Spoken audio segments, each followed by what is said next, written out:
The Osterville Association Board of Directors meeting from March 7th. My name is John Cole, the president of the association. And sitting here are most of our directors, some are in the audience, and but we're going to get right to it tonight. We have a secretary's report for February 7th. Everybody had a chance to look, and if so, do you have any comments or corrections that we haven't made already? Move it, the acceptance. Second. Second.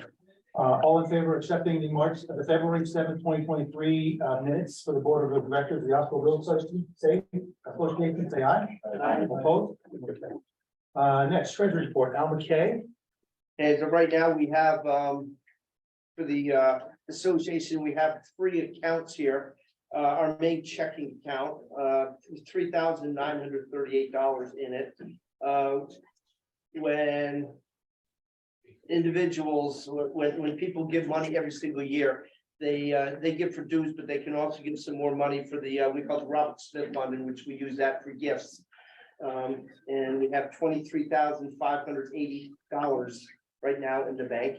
And we also have a little savings account, a little money market fund, where thank goodness, because rates are, one of the good things about interest rates going up is that we can finally start to earn some interest after 10 years of not earning anything right now, but we $2,653.23. So all told, we have about $34,000 in the bank right now, and we don't have any obligations or any bills or anything due right now. Any questions for Al? Seeing none, the motion to accept the report. So moved. All in favor of accepting the treasurer's report for tonight, say aye. Opposed? Hospital Business and Professional Association, Gail Nightingale. Okay, the OBPA 18th Annual Chocolate Fest was very successful and well attended.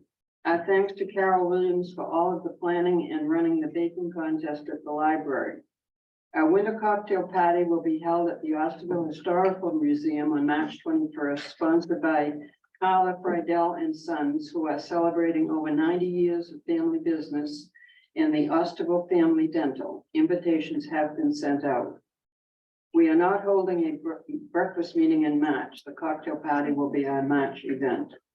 Plans are being made for spring into summer sales day on June 3rd in hopes of helping our retail shops start off a successful summer season. We have applied to the town for the tourism grant. For the past many years, we received up to $1,000 towards the printing of our village directory and map. Last year, we received only $500. We feel this is a very important way to advertise our village and all of our events sponsored by OBA and OBPA. Can we agree on Wednesday, October 16th for the date of the OBA annual meeting? I need that for our directory.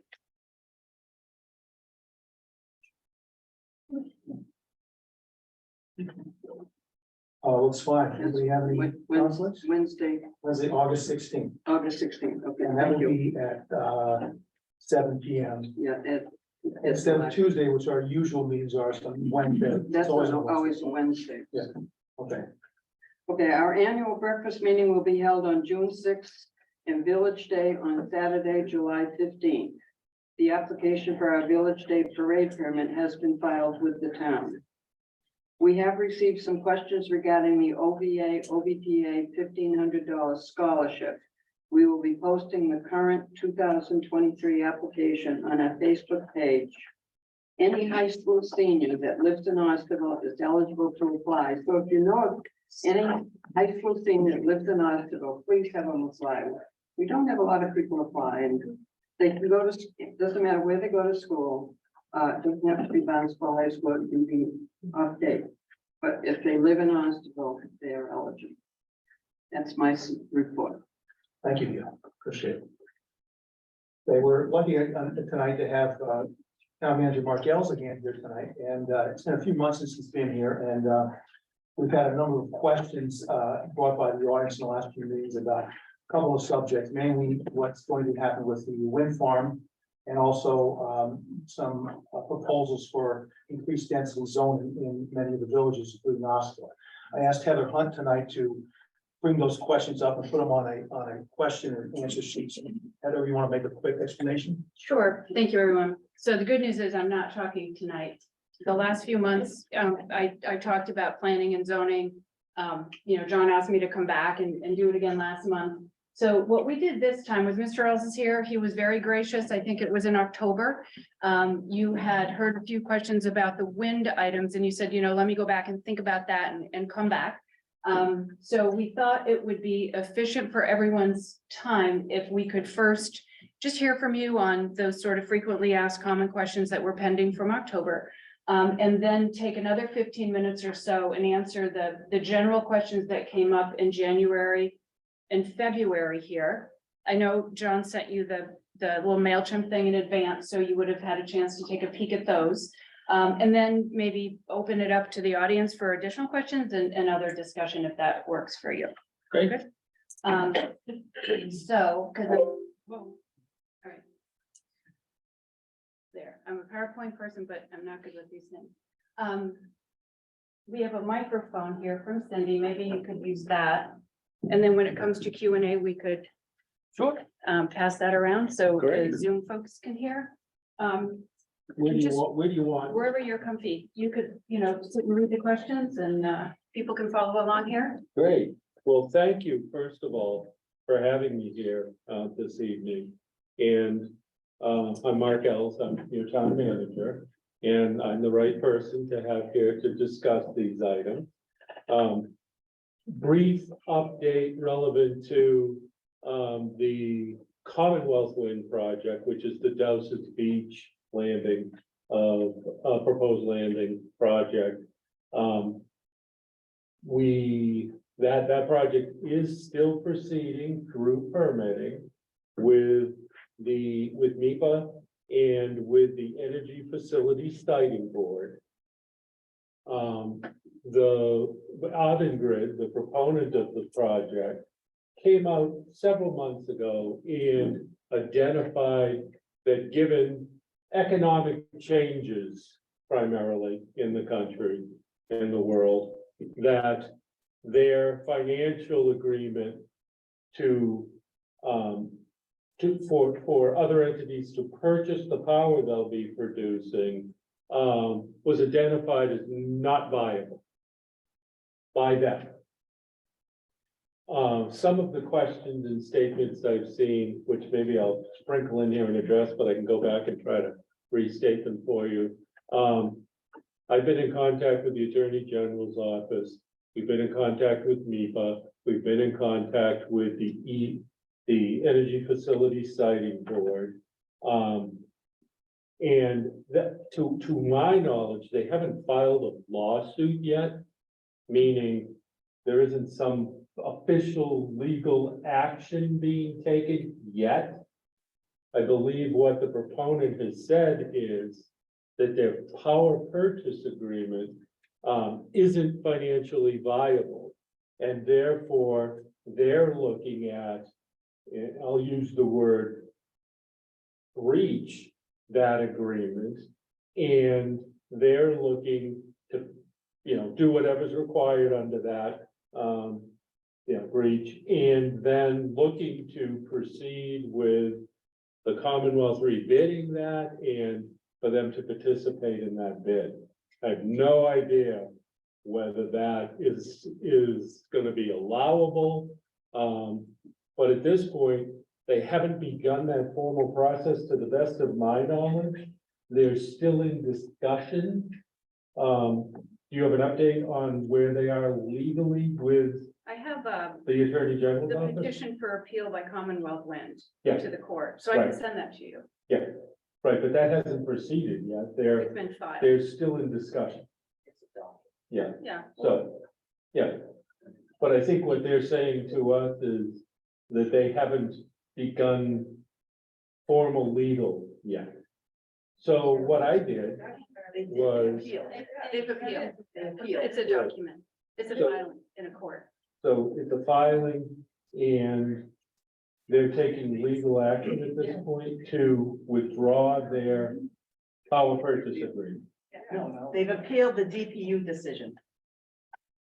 Okay, Yeah, that's what, so they're in court awaiting the result of their appeal. right. Yeah. And what we're being told is that the state has not accepted that, not accepted what they're proposing. Right. And that they are, telling them to go back and honor their agreement, their power I purchase. think everyone's waiting for the judge's decision. Well, we are too. Yeah, We that's are where too. it is right now. But I was under the impression that it was steps before that at this point. They're still trying to work that out, but Yeah. stay tuned and, more than happy to share any information that we get. We're reaching out to Tepper, who is the new Secretary of Environmental Affairs. Obviously, well, we've been in general discussions with the Lieutenant Governor, not the governor. So, we're trying to understand where they stand on this. What I've done is upon hearing that, I stopped the discussions relevant to the host community agreement. Now, if I back up, why did we recommend the town council to proceed into a host community agreement? Because they had a federal grant that they were awarded, because they had a power purchase agreement with the state of Massachusetts, and because they were proceeding with permitting. Wasn't something they were permitting without us yet. They were proceeding with permitting initially with BOEM, which is a federal level, and then with NEPA, which is the Mass Environmental Protection Act, falls under the Secretary of Environmental Affairs, and then they were proceeding with the Energy Facility Siting Board. They are still proceeding. But their power purchase agreement is in question now. If they hadn't had that in place, I wouldn't have recommended to the town council that we proceed with what's called a host community agreement. And that's really where we sit down with the proponent and talk to them above and beyond what the permits are gonna require. What would we look for in the community? If they advance this project and are successful in advancing it. And so that's, I think, what I talked about last time when I was here. And so that's where we are with this. And I expect that, I don't know what will come of any decisions made by the Commonwealth relevant to the PPA and the status of the PPA. And then I don't know whether there'd be a viable bidder moving forward if in the event, well, depending on the finding of the state of Massachusetts, I don't know, whether they'd be able to bid on a future bid and therefore reestablish a power purchase agreement.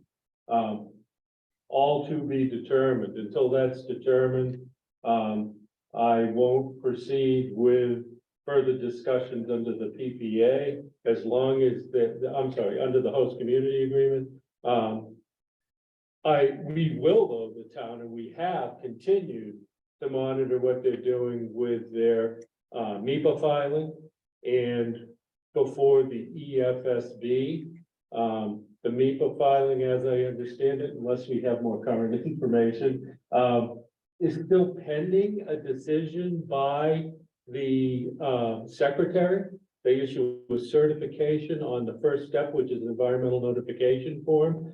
When that comes out, it's supposed to establish the scope for what they'll do, what they call a draft environmental impact report. And that's supposed to address all the questions environmentally that are identified relevant to a project like this. So they're still progressing with this. At the EFSB, it's important that our legal department participate in that process and in fact comment, because I believe if they don't, then later on, we won't be able to once those proceedings continue to move forward. So we are doing all of that. I'm more than happy to share our comments on NEPA. There were many comments, and I'm more than happy to talk about what they were if you want to ask those questions. So from my standpoint, that's where I am at with this project. And so we're still actively looking at the permits being reviewed, and we're not proceeding at this point with the host community agreement. How that would proceed if it were to begin again, I would take the information that I have relevant to why I think that's justified I'd go to town council leadership and let them know that I have that information and I have a recommendation. Then I'd go to the full council and then I'd go to the public. That's a great update on the status. Could we just walk through the questions? Absolutely. So they're right in front of you. Yes. If you want to, you could flip through yourself, and then on the next page, there's 3 more about the wind matter. And then there's 5 on, planning and zoning. Yes, and I'll do my best on both. All right. How will the town manager respect and reflect community opposition to wind project landing, to wind project landing at Dowses Beach and running through our business district? Well, I don't know that I haven't been respectful of your opinion. I think that at times we may differ in opinion. I've worked here for a long time and I'm always available to all of our residents, even when we don't necessarily disagree on a topic. So I think that from the respect standpoint, hopefully you're comfortable to reach out to me, whether it's individually or collectively, and I'll always try to get back to you and try to give you as accurate of an answer as I can. Reflect community opposition to the wind project. I need to hear that as well, and I have. I mean, certainly your business association, certainly Osterville Village Association, and many of you have reached out during this project. Every comment I keep, every comment I try to incorporate into what I'm doing. I definitely feel as though, as your town manager, that I'm looking at this differently than many of the residents that are commenting to me are. And maybe that's why you feel like I'm not reflecting the community's opposition to the, or your opposition, and then the community that you represent's opposition to this. I hear from a lot of people and I hear both sides of this. And I have, since we started these discussions in 2017 about the first phase of the wind project, and then we had a second phase, this would be the third. I tried to bring them before town council, which is really the public venue that I have available to me. I also do a lot of like town manager communications that I try to put out regularly just for general information for our public. So I think if you read the comments that I've had I don't just get to say no. And a lot of people are upset with me because I haven't just said no to many projects, not just this. I listen, I look at the process, and I try to comment where I have the ability to comment. And then we actually have a very different discussion. Your counselor, Paul Cusack, has met with me many times on many issues in the community since he's taken office.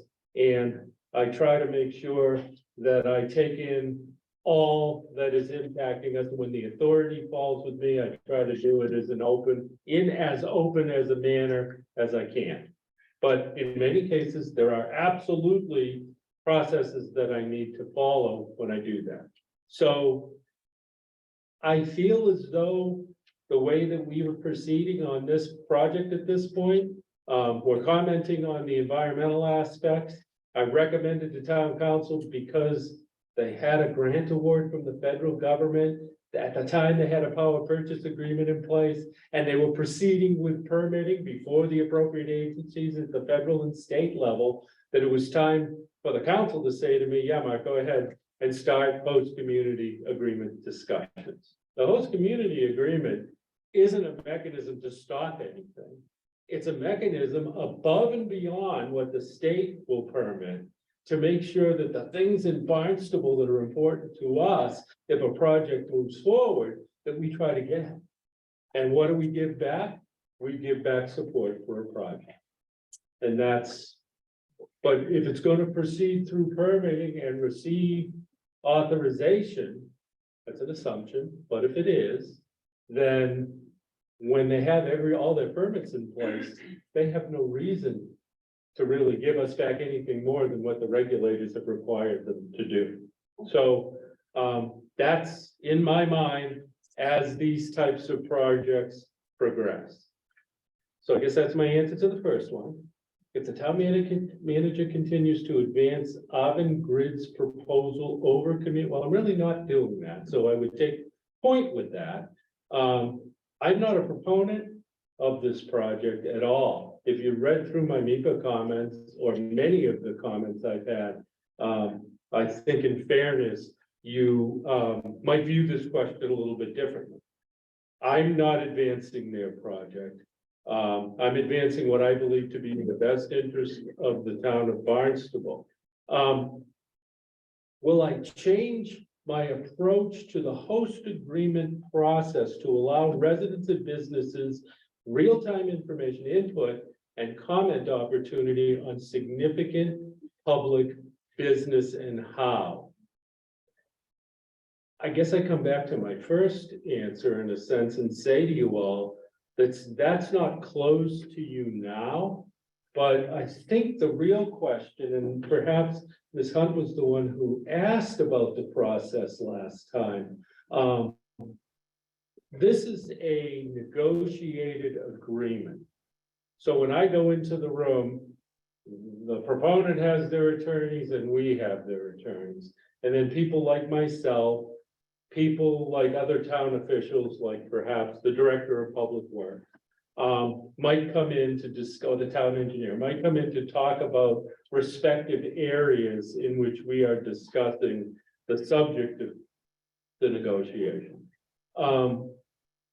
But that doesn't mean that I can't come out of that setting and more formally say to you, and I'll say to you now, if you want me to come in here and sit down with you on a regular basis, if this resumes, and talk with you about how it's progressing, and talk with you generally about what we're looking at in a host community agreement, I'm more than happy to do it. We didn't say we wouldn't do it the first two times.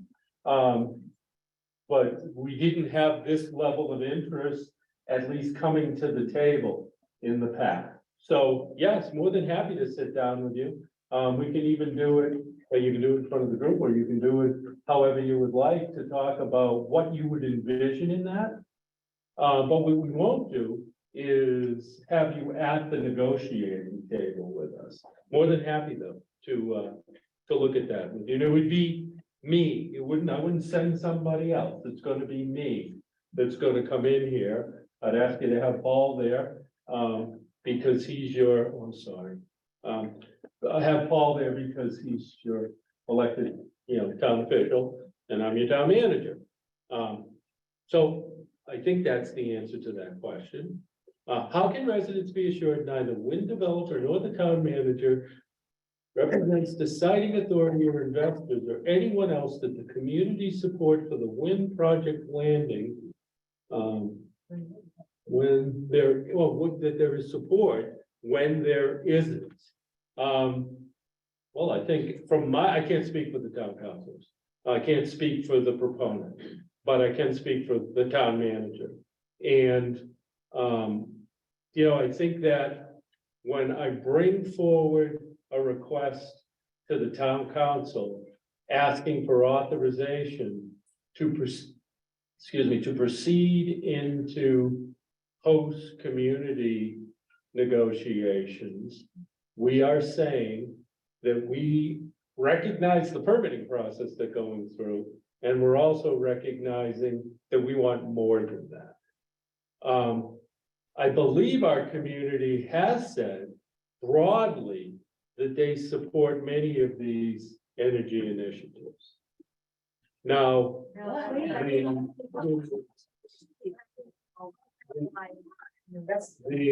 it's not live yet, but If you mean supporting, you back that up. You can't just say things. yes, sir. Yes, sir. That's my statement. That's my statement. It's not about Dowsett Beach. Okay. So, hopefully I'm not delusional.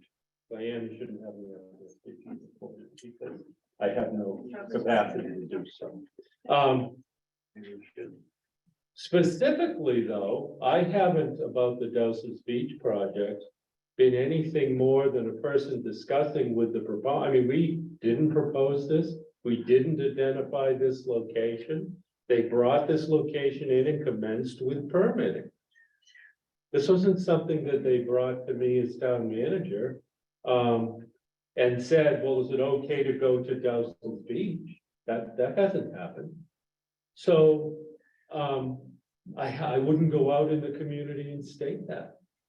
Okay, what I did say though, when I got a reaction, was that broadly, we do support these efforts of our federal and state government. And, Yeah, no, we don't. On the basis of what? on the basis of the fact that, well, go ahead, I'm sorry. So I guess I'm just trying to You know, get maybe to, just to get to the audience, if you could just go through each one, maybe like a 3-minute hit and then get to Sure. the audience. sure. Why haven't, well, so it is my impression that we elect people at our federal, state and local level who are supportive of this. I mean, I don't choose who plays those roles, who sets the policy. I don't. So, and I also bring the issues very factually to the elected body in the town. I stay within my authority. I don't exceed it. And I haven't issued any statements about the Dowson's Beach, Commonwealth Wind landing. So if I have, please correct me, but I haven't.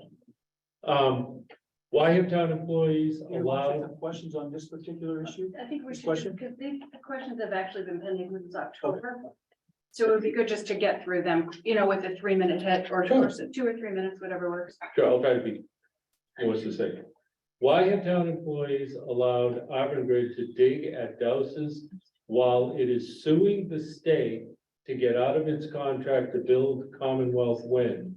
What is the town's standard to allow corporations to dig up our public beaches and roadways during litigation in which it seeks to terminate a project? At this point, we do allow an entity to come in and do a road cut to do soil borings. That's allowed because they're still proceeding with permitting.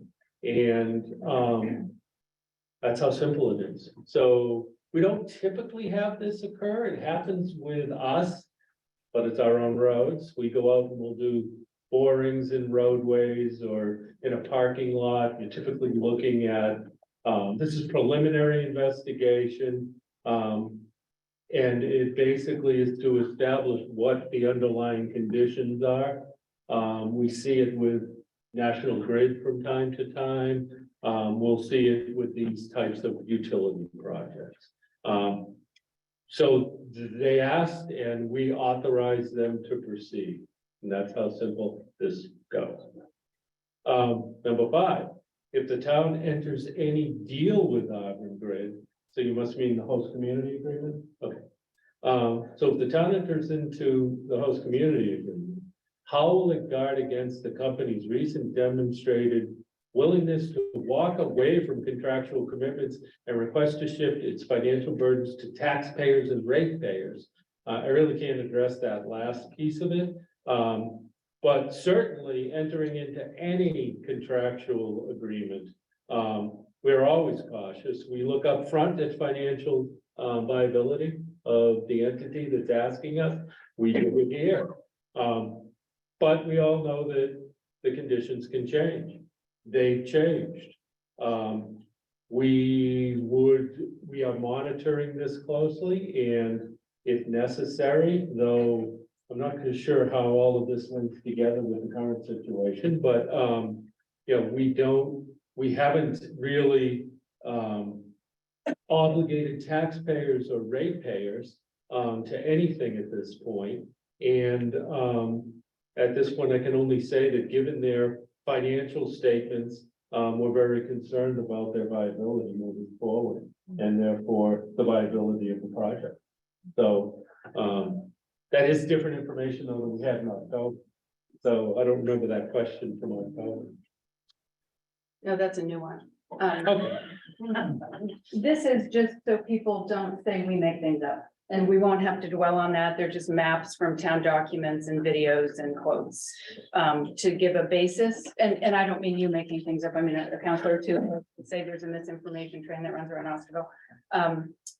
So this is just a little bit of context, and then those are the questions that came up in the past couple of. so you want, I'll keep going and then we'll Great. come back to Yeah, yeah. questions, is that good? Yeah. Oh, sure, because that's why I'm here, really, it's not for me to try to convince you of anything, it's for me, I'm your town manager, even regardless of this issue, so whatever questions you have, please always feel comfortable to ask them, and I'll do my best to answer them. And maybe just for time management, Yeah, keep me on a clock. everybody can read it, right? Because you all can see it, Yeah. and you could just quickly read it and then answer it. When Osterville Village last spoke about zoning, it said maintaining the current sensible zoning code. Direction of the town planner consistently of many discussions and public meetings, documents, public videos. Density zoning changes for Osterville. When and where was that direction given? Where are they talking about density changes in Osterville? Really, I guess is my question. I know that our planners talk about land use and zoning all the time. The map that has the purple with the arrow coming into it, isn't that a Cape Cod Commission APCC map? Okay, so that's not one of ours. Right. But, so I believe that there's been there's constant discussion of land use and zoning. I'm not aware that there's any active discussion about land use or zoning specific by the town of Barnstable staff relevant to Osterville. And well, maybe I should wait till the next question, because I think you get into Cape Cod Commission questions Yeah. at some point, don't you? Yes, Okay. I don't- there was a significant amount of Cape Cod Commission discussion last time. Yes, okay, but I wasn't there, so I'll do my best. I did read the questions though. Town planners draft housing production plan, so the town planner works under me in our planning and development department. We have a whole staff, but we do absolutely have a director in place. Okay. Draft housing production plan shared with the housing committee in January included a strategy for density zoning within a half-mile radius around Osterville Village. Planners told the council the town staff has been working with the Cape Cod Commission on density zoning framework. Whose decision was that? Town planner called it a good tool for regulating development in so-called community activity centers like Osterville. I don't know, did you say that a planner said that? Okay, town planners have stated the view that single-family zoning is a problem to solve. Yet when residents express concerns about this, they're told there is no proposal for density in Osterville. Our counselor and local comprehensive plan representatives state they've heard nothing from town planners about what residents read by town planners in black and white and here on video. Did I say that right? Before sewers, of course, there's not a proposal. That answer is non-responsive to residents' concerns about town planners' documents and statements. Please explain. I believe that the 1 mile radius was identified in the Cape Cod Commission document? No? No, it was, Yeah, well, I wasn't, Yeah. I'm asking because I know you were there and I wasn't, so. no, that was from a town meeting, and I'll just to cut to the Yeah. point. When we, a number of us read and listen, you hear this over and over and over. That came from a town meeting, town presentation by a town planner. Okay. About the half-mile radius around village centers, 4 of them. And that when we come here, right, we hear, no, we don't hear these plans. So when we talked about this last time, there was a suggestion, a good suggestion in the audience to say, should we have a forum to sort of get to the bottom of why there seems to be different information presented in public meetings than what others hear? And can we just understand, because if the information that's presented in public meetings isn't true and accurate, we would like to stop worrying and we would like to stop talking about it. But it keeps coming up in the public meetings. Okay, Density around the villages, including Osterville Village, sort of over and over. aren't we doing that though? In our local comprehensive planning effort? Aren't we having those discussions out there throughout the community and making it available for all of our residents to participate in? Yeah, the issue is we intend to do this density development coming from the town, 2019, 2020, 2021. I'm working with the Cape Cod Commission on the density framework. So and maybe I could send you those quotes and then you could come back and talk more, because there seems to be that very consistent statement coming when a bunch of us listen and read. And then we're told, no, there's nothing to that. Right, well, And so I want It you to doesn't make stop sense. worrying.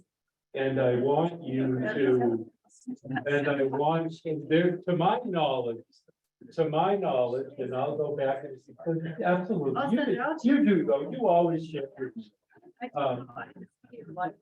So, It's all, this is not, this is fact. Yeah. Okay, it's your own planning director, Elizabeth Jenkins, said, I am working with Cape Cod Commission on density zoning for our village. okay, Okay, who gave her that permission to do that? Elizabeth Jenkins works with the Cape Cod Commission on anything that they're doing, but she is the person What under public, me. what public Well, you've asked outcry, me a what question, public let me answer. desire is there for this, that she is following up on? I guess I would go way back to when the public voted to create the Cape Cod Commission. And we participated in it for 3 decades here. And for me, what's that? What does the county of Florence? Well, that's a different discussion. Oh, it is, because that's the Yeah. elected body of Right. officials. Right, And then you have. but the majority of public this- created the Cape Cod Cape Cod Commission. Commission. So, so we have participated in it for 3 decades. And from my perspective, our planning director is the person, or her subordinate staff, but it's me you hold accountable, and that's correct, I'm your town manager, and then I hold my staff accountable. So for me, the planning director would be the person who's gonna be interacting with the Cape Cod Commission on any and all issues that they're talking about. Sometimes she'll ask legal to go with her, but mostly it's our planning director. So if there are discussions going on that you feel I need to pay attention to, please share them with me. But in general, it should be Elizabeth Jenkins. If it's somebody else other than her, I'd be very concerned. But that's not, What impetus is she doing this on her own? Okay, does she have any public support for that in the villages? She talked to Barnstable Village about whether they want high density within a half-mile radius of their center village. And they talked to Centerville. These are all proposals that Elizabeth is working on with the Cape Cod Commission right now. but there's no proposal to change the zoning in Osterville. Have you read you have to read the facts we have here. I have. Yeah. No, I read all your questions and I read what you There's a shared draft, with there's me. a draft housing plan from the Cape Cod Commission that says we are asking for community activity centers, which is defined as The high Cape Cod density zoning. Commission identified. Yes. Okay. Do you want me to? Yeah, this is not. Well, I don't know that I'm answering your question. Yeah. You're all here Acting like you to don't ask me understand. questions, I assume, but then this is fine, this frames it, but I'm not the moderator, ma'am. You have to, Yeah. but, yes, move it along. Yes, ma'am. Why does our Yeah, counselor? I would actually skip that because we've already said, Okay. we hear different things depending on who you talk to and. Okay. Barnstable has the option to follow or not follow the unelected Cape Cod Commission Regional Policy Plan, which urges density zoning changes in Barnstable Village, Hyannis, and Osterville because of their made-up designation of community activity centers. Who made the decision to conform to it? When, where, why do the town documents assume a need for the optional Cape Cod Commission certification? Well, the Cape Cod Commission was created by the voters of Cape Cod, okay? the state of Massachusetts moved forward with it. It was voted in 1988. And then after that, it was created, I think, in 1990. I don't know the exact date. And so we moved forward, as I said to you earlier, for 3 decades in coordination with them. They have the Cape Cod Commission Act, which is applicable to us. So all of our planners, all of our town managers, because we went over to this form of government shortly thereafter, 1990, have worked within the authority of the Cape Cod Commission, appropriate authority, relative to the town of Barnstable. We're a sensitive region. It makes sense not to just look at a precinct or a village or even a town on Cape Cod. It makes sense to look at things regionally.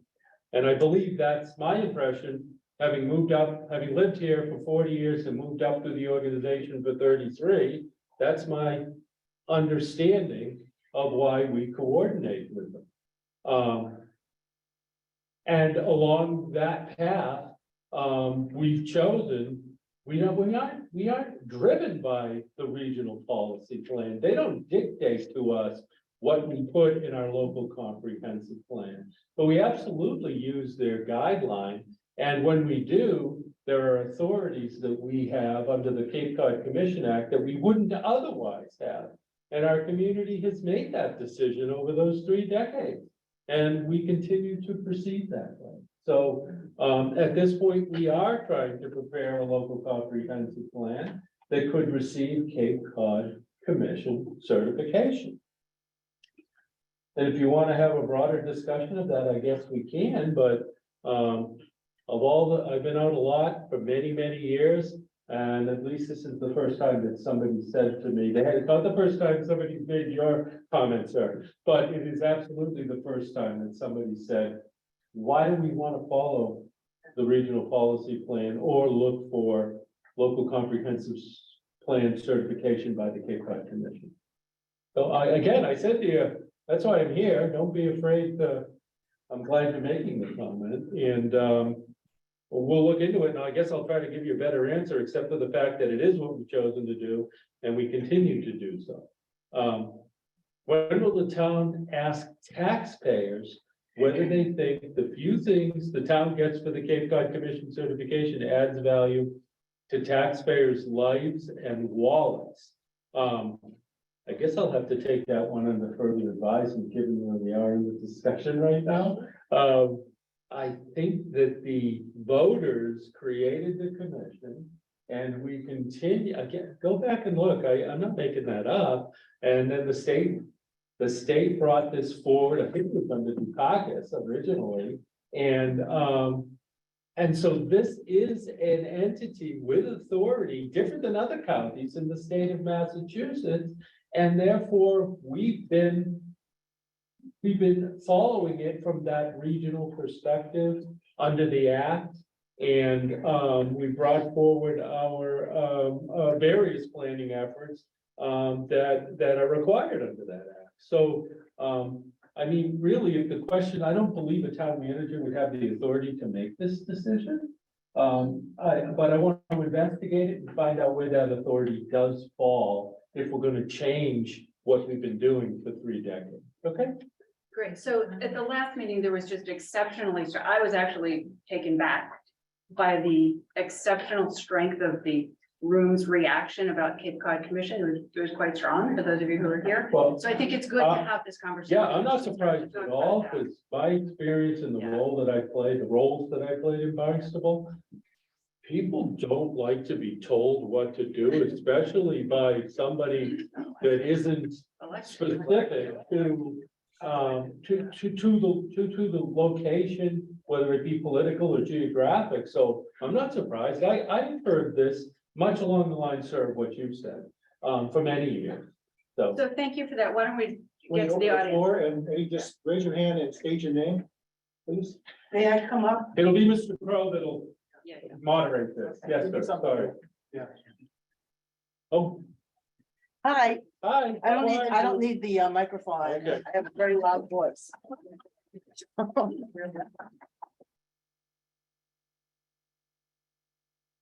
How are you? I'm well. Oh, good. I'm glad to hear it. My name is, my name is Suzanne Conley. I live here in Osterville and it's show and tell time. Okay? And I'm so glad you're here tonight because this petition, an informal petition that we circulated beginning in August, is our way of demonstrating to you the opposition to the Dowses Beach Landing. This is a community opposition. Here we go. These typed names come off of the change.org petition, version of our petition, same petition. It's on change.org. And I've called out only the Barnstable people. Here we go, Mr. Ells. Yes. Everybody see that?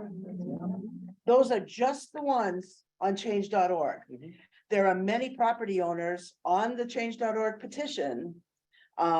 We just have to figure out to make sure they own property in Barnstable, and then I'll add them to the list. But as you can see, it's already pretty extensive. Mhm.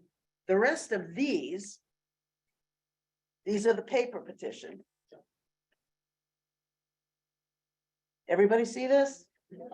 All right, so my,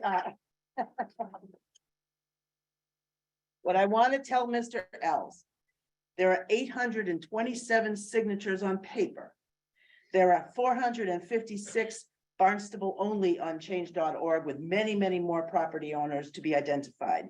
So what I have in this binder tonight, because I still have work to do, is 1,283 names of Barnstable residents who are opposed to the Dowses Beach Landing. All right, so that's my first item to show you.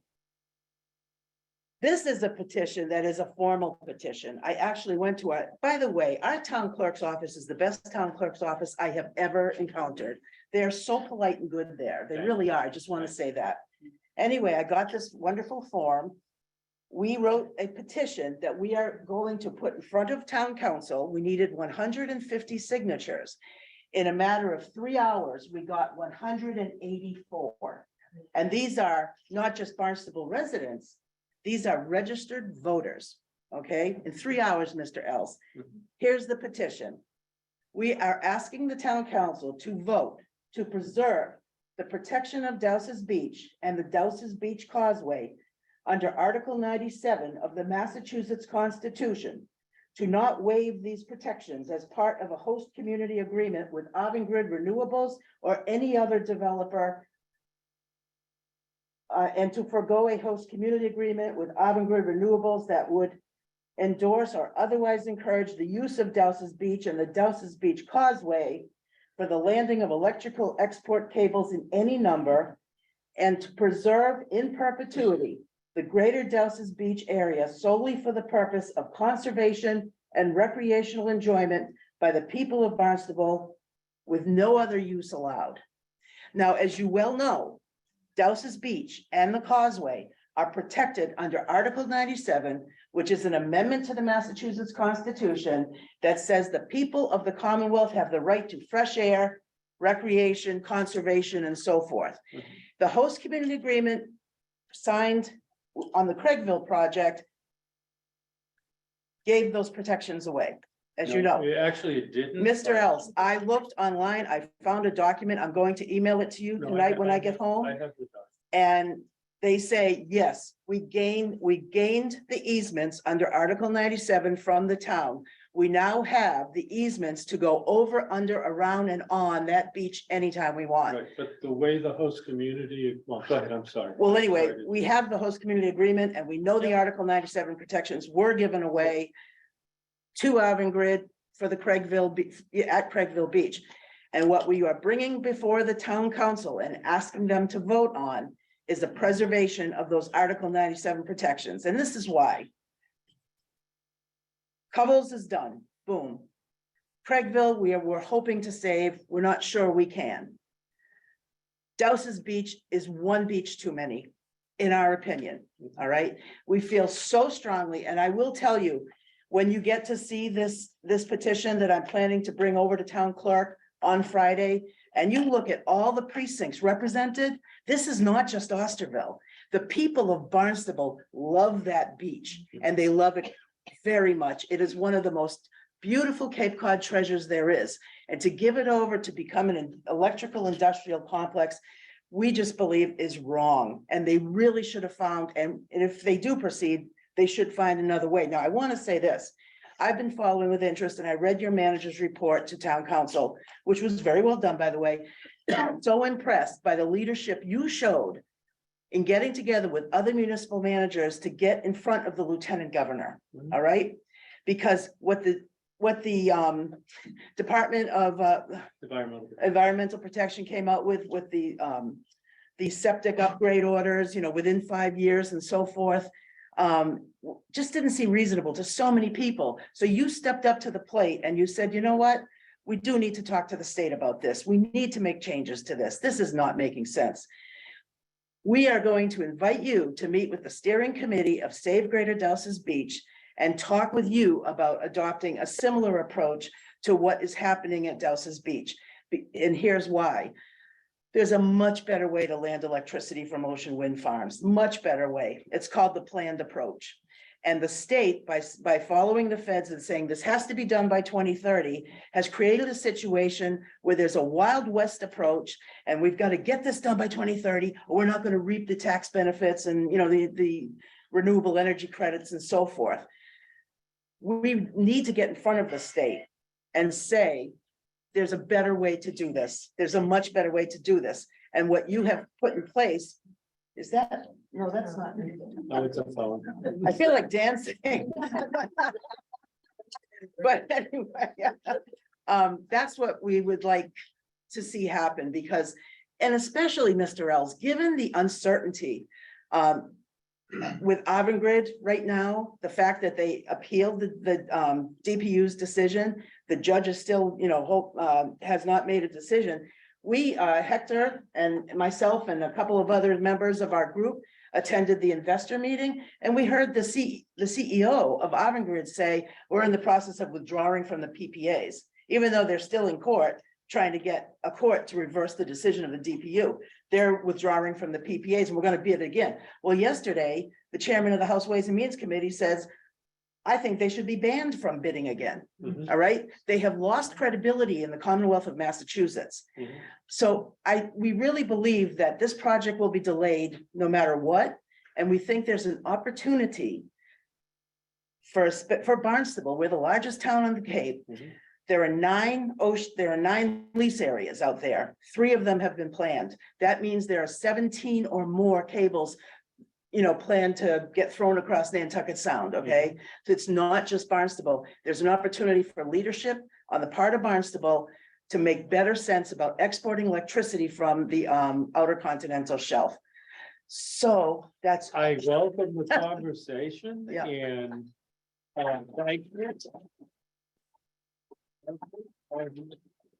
I hope when you reached out to me, I've been responsive. Yes, you to have. You certainly have.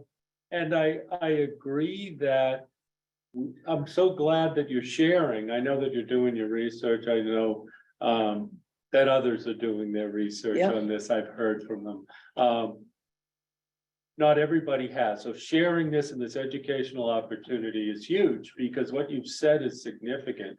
They've got many grant areas out there. Yes. And for a community to do this in a well-planned way, that its residents and its elected officials agree with is critical. Mhm. Because nobody wants to be in this position, Exactly. okay?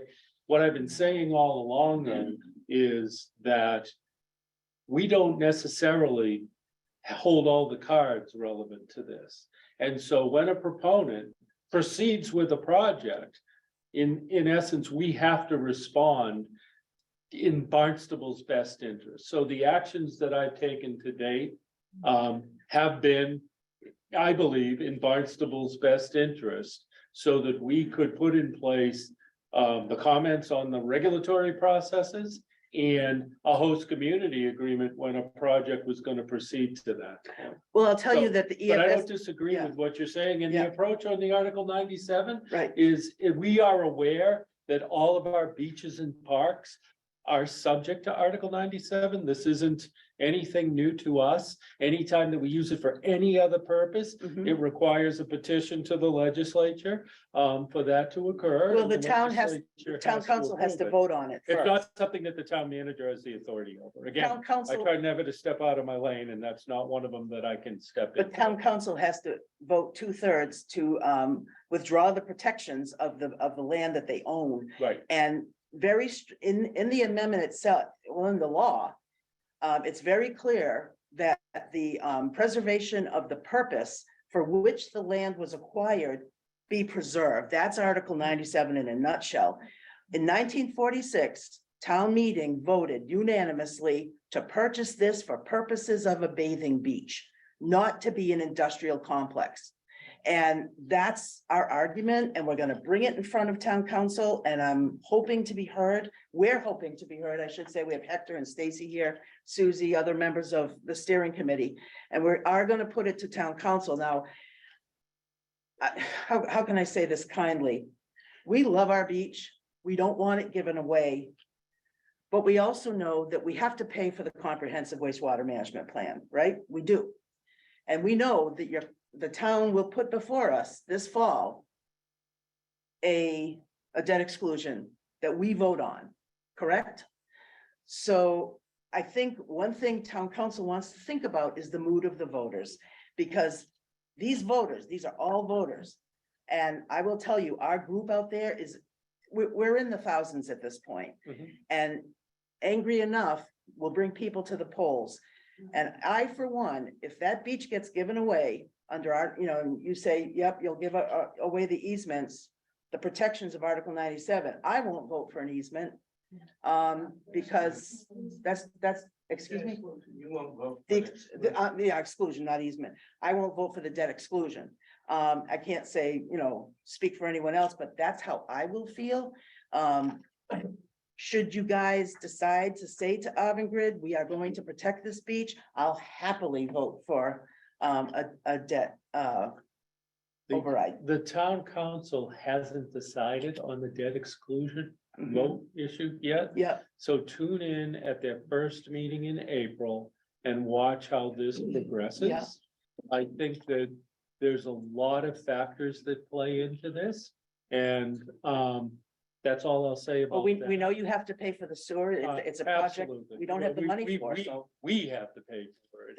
It's We the have to truth. pay We for it. will have to pay. Yeah, we for all it. have to pay for it, and I'm The- happy to pay for it. The only other point of clarification is relevant to the host community agreements that we have, and obligating the town under a host community agreement to this Article 97 issue.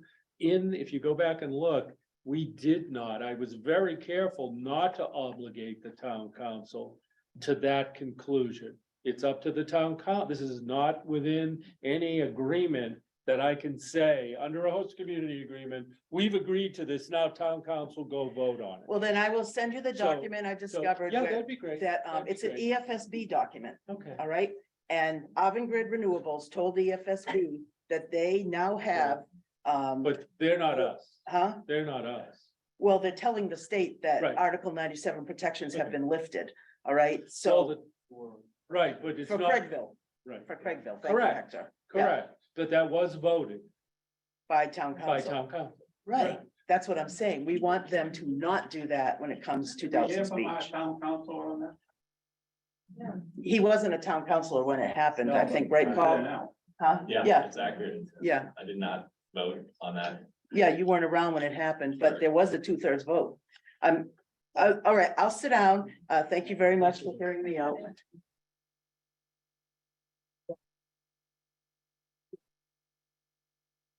Well, I just wanted to make a comment on what Suzanne just brought up and your willingness to meet with them. Of course. And I'll just share kind of a personal story. When I was up at the Mass Municipal Association in Boston, I know you were there, and that's where you had your first meeting with Kim Driscoll.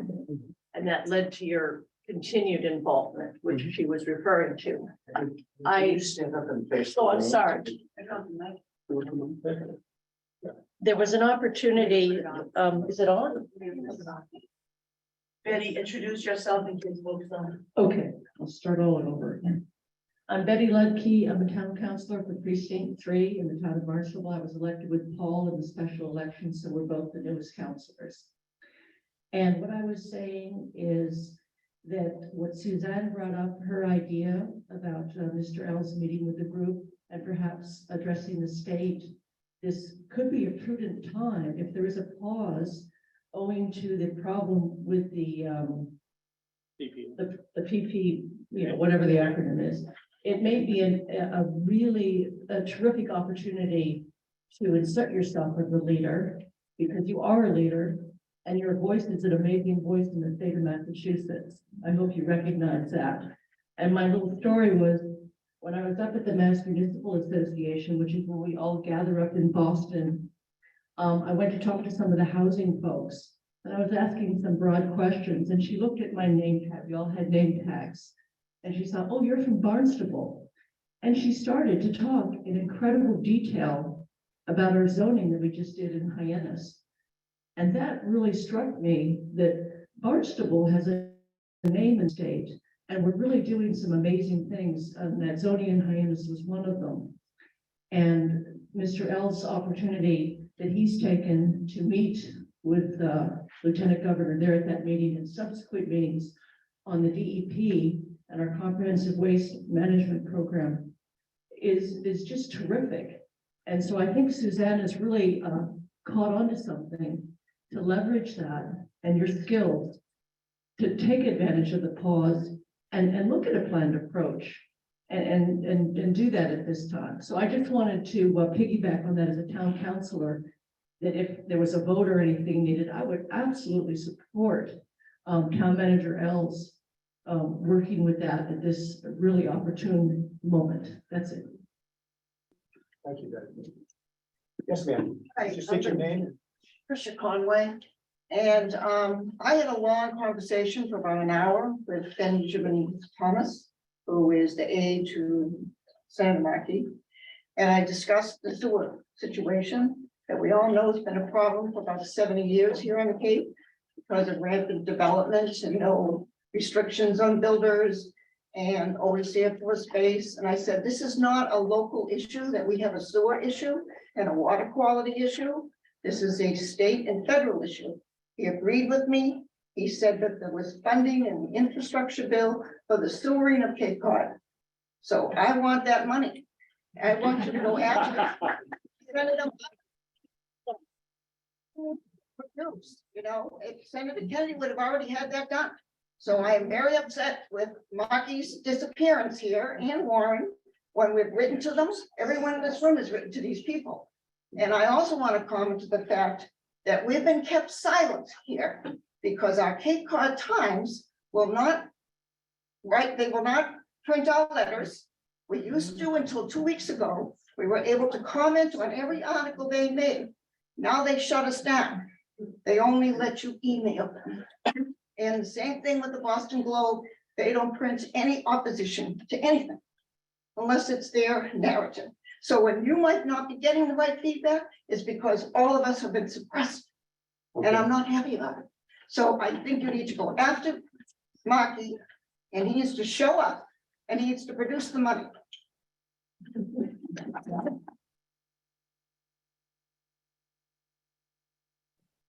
My name's Bernard Kling.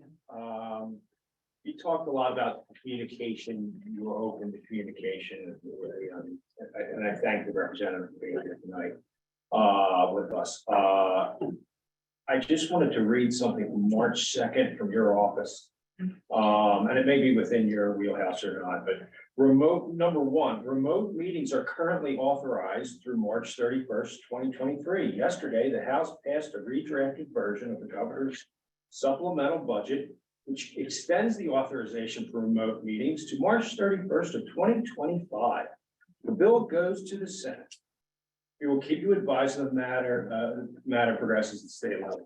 What is your sense of how communicative? You can point in of how the government can interact.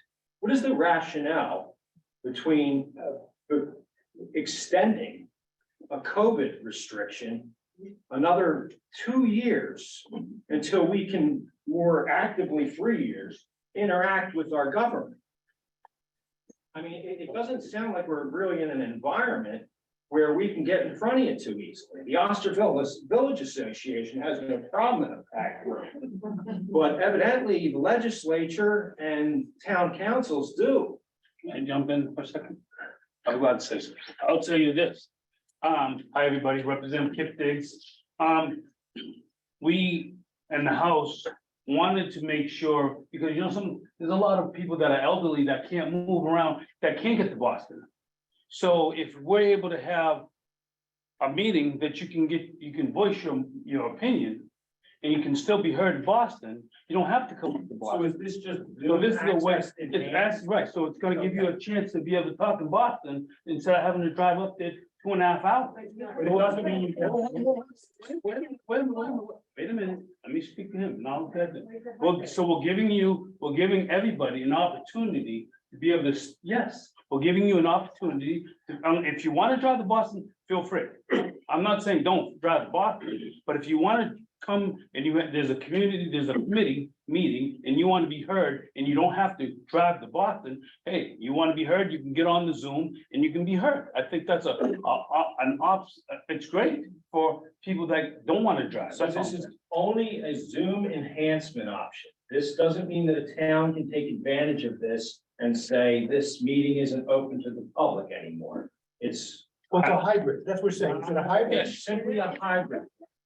Is it hybrid? They're open meetings, You're but if able, you can't get there, you can go on Zoom. Is that what you you're can saying? go on a Zoom so that you One of the can be heard. meetings still required to be in person at, say, our town hall, I don't know, I can't That's the speak for the town. That's the question. I can't speak for the town, how that's worked. I can just speak for, I can speak for the state. Right.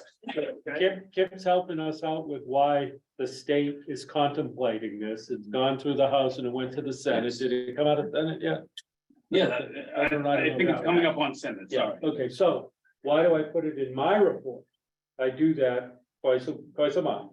So anybody, all of you can look at it if you want, right on my website, all sorts of information.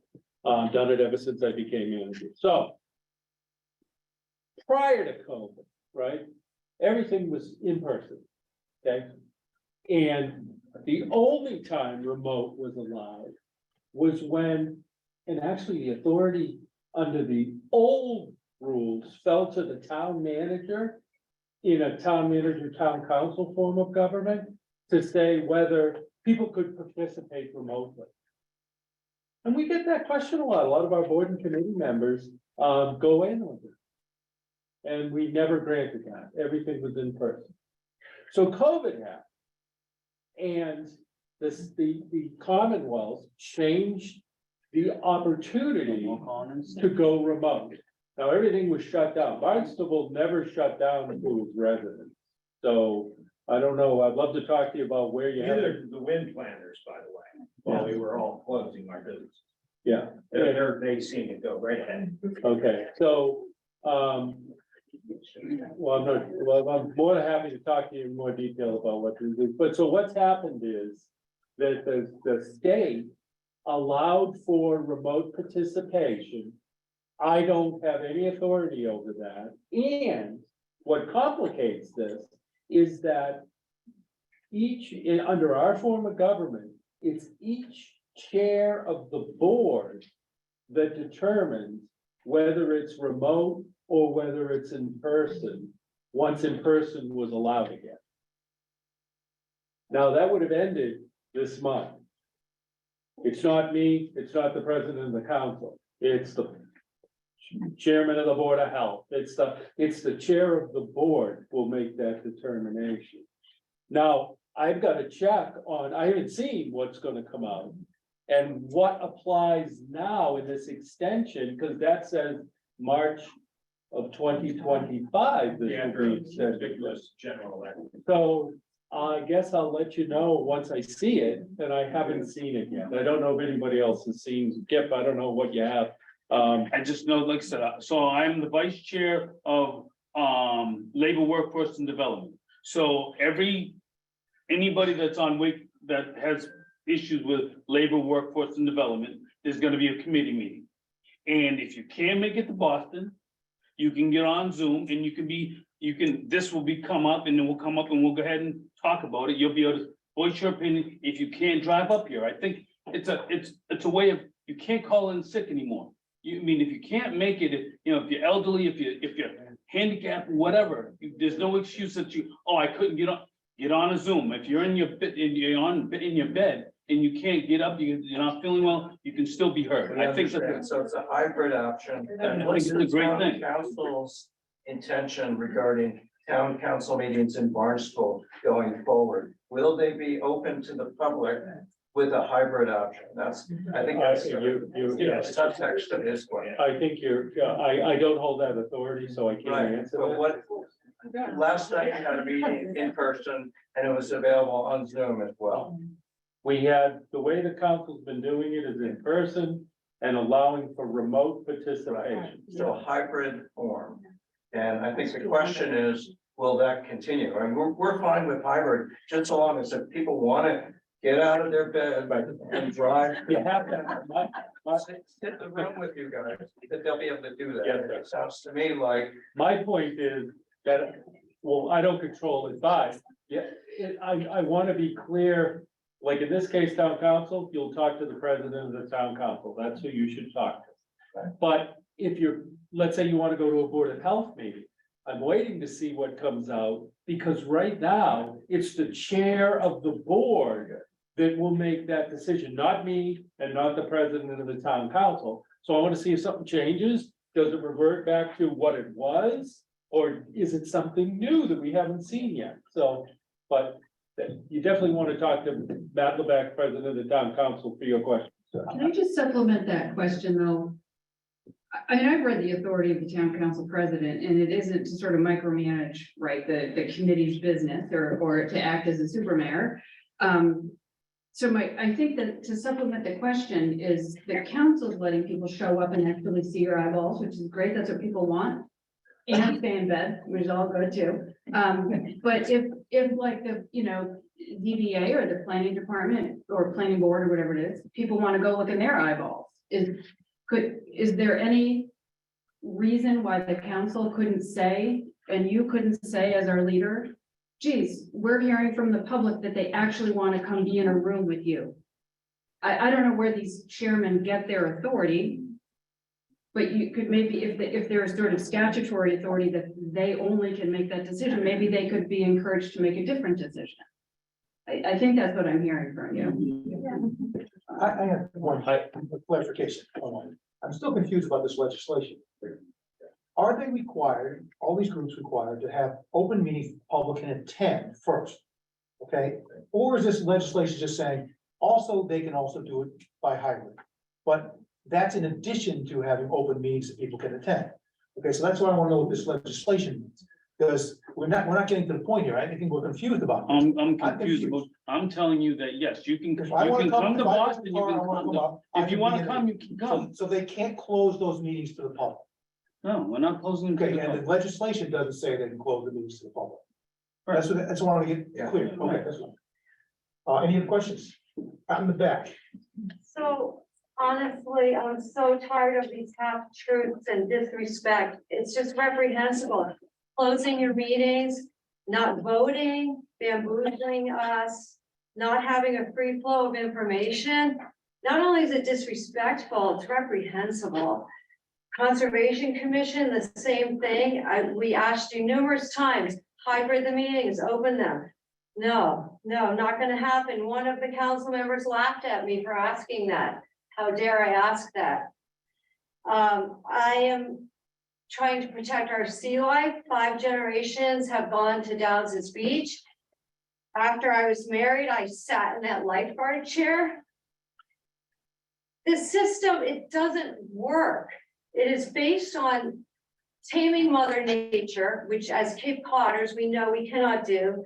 Big wind is expensive, ineffective, and is toxic to our sea life and to our people. It causes major health issues. I just got back from Hawaii. They are beside themselves. Kids are showing up with neurological disorders, cancers, health issues. This is not something to be pushed through. You have got to do your research. They do not work. They fail a lot.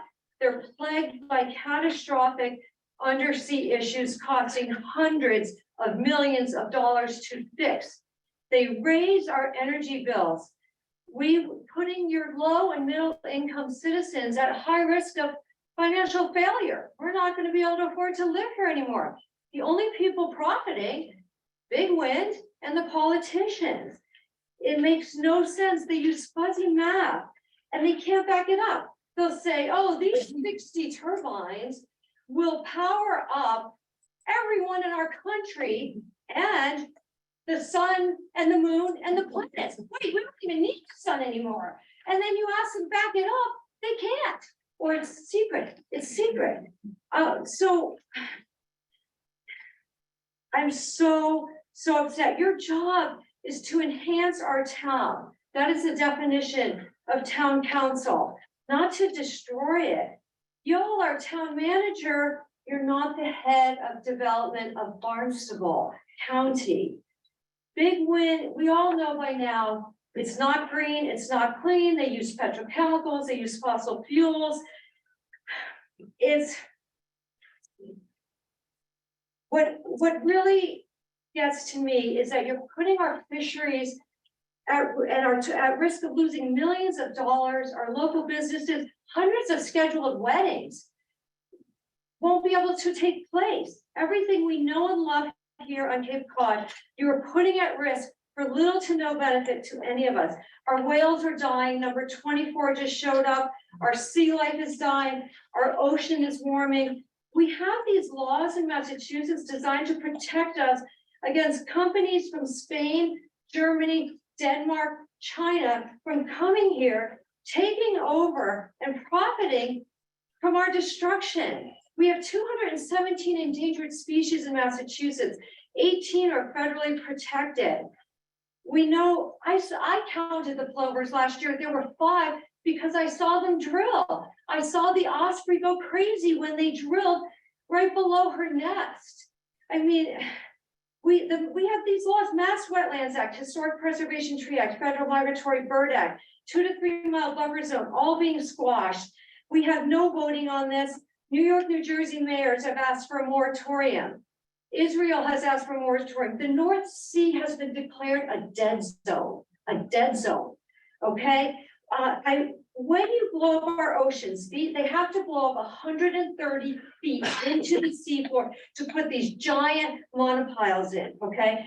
What happens, it releases copious amounts of carbon dioxide into the water. The oceans are already absorbing carbon dioxide from above, right? So that's warming our oceans, right? Further acidifying them. What happens then? Shellfish can't make their shells. So I've grown up at Dowses Beach. You used to step on the beach and, oh, a crab would bite you. And you want to swim out to dad because you didn't want to get bitten by a crab. There is not a crab. You can walk jetty to jetty. There's not a crab in that water. And that's before all this is happening. I mean, this is, you have a chance, like everyone has been saying, to do the right thing, to be the leader that they're saying you are. And the country is watching us. We do not want this. That it was deemed to, Dowses Beach was deemed too fragile an ecosystem years ago for this. Suddenly now with global warming, it suddenly now is it's not as fragile. It's more fragile than ever. This person who said the seagrass has disappeared. The dune over at Long Beach, the dune is completely gone. If you walk there now, it's flat. That happened in the last storm. So we're Cape Codders. We're the home of the Minutemen. Why are we not standing up, doing what is right, and showing the world this is what we do to protect our environment? That to make, manufacture, transport, and maintain this cable system that goes through our wetlands, our parking lot, our beaches, our ocean floor. In order to do that, it releases tons of carbon dioxide into our air. The very global climate crisis we're supposed to be addressing, it's actually contributing to it. So what are we doing? I will urge you to step back, to be the leaders and to the rest of the country and world, and to say, you know what? $33 billion Iberdrola, how about you put your resources into alternatives, into geothermal, solar, nuclear fusion, the gas reserves? How about we educate? I flew back across the country. Our country was lit up like the 4th of July. How about Barnstable, we start educating and using less energy? How about we start turning off all these lights that are lit up like the 4th of July everywhere? How about we start, can you please be the leader in this, and please not just go along with everything that's going on, because I really believe anyone who supports this is gonna have egg on their face when they fail, because they do fail. They do fail. I don't want to swim over high voltage cable lines. My grandson was, we throw him in the water when they're born, they baptize them. I don't want to go over high voltage cable lines that, like Block Island, could erode, because you can't control Mother Nature. Block Island had signs, beware of electrocution, because the cables that had eroded from the tides and the shifting sands. They have to put a lead sheath on the cable. When one man in here asked that top engineer, how much energy are they producing? How much heat? Oh, I don't know. I mean, right? So we can't believe anything that we are hearing. And it is, I just really, my heart is breaking, because I see what's happening. And we are going to be the laughing stock of everyone. And I just urge you to please dig, and please be that leader, and please take a step back and preserve everything that we know and love. Our seniors, our military families, our veterans, our disabled citizens. Can you sum up your comments when we get to the question, please? So I just urge you to please take a step back and protect our sea life and protect everything we know and love. Okay, thank you. Thank you.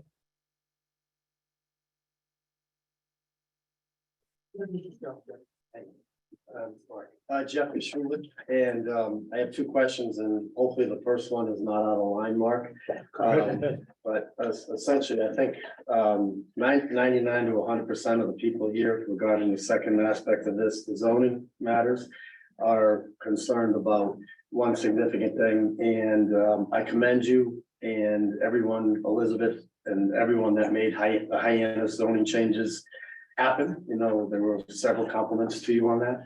But with that said, I truly think 99 to 100% of the people here are truly afraid that between some of the Cape Cod Commission language and maybe not good transparency, and I'm not blaming anybody, between planning and the table in front of me right here, that they're worried that Hyannis is gonna come to Osterville. And my question was, and I think people have just been dancing around it, let's get right to it. Yes, sir. Is, am I out of line in asking you to have planning, reach out with some sort of communication letter, et cetera, to the town council, to Paul, to the OVA, the OPPA, to yourself, and just acknowledge the fact that no, we're not looking to, I'll put it in my increase next the town zone. manager communication to town council. Excuse me?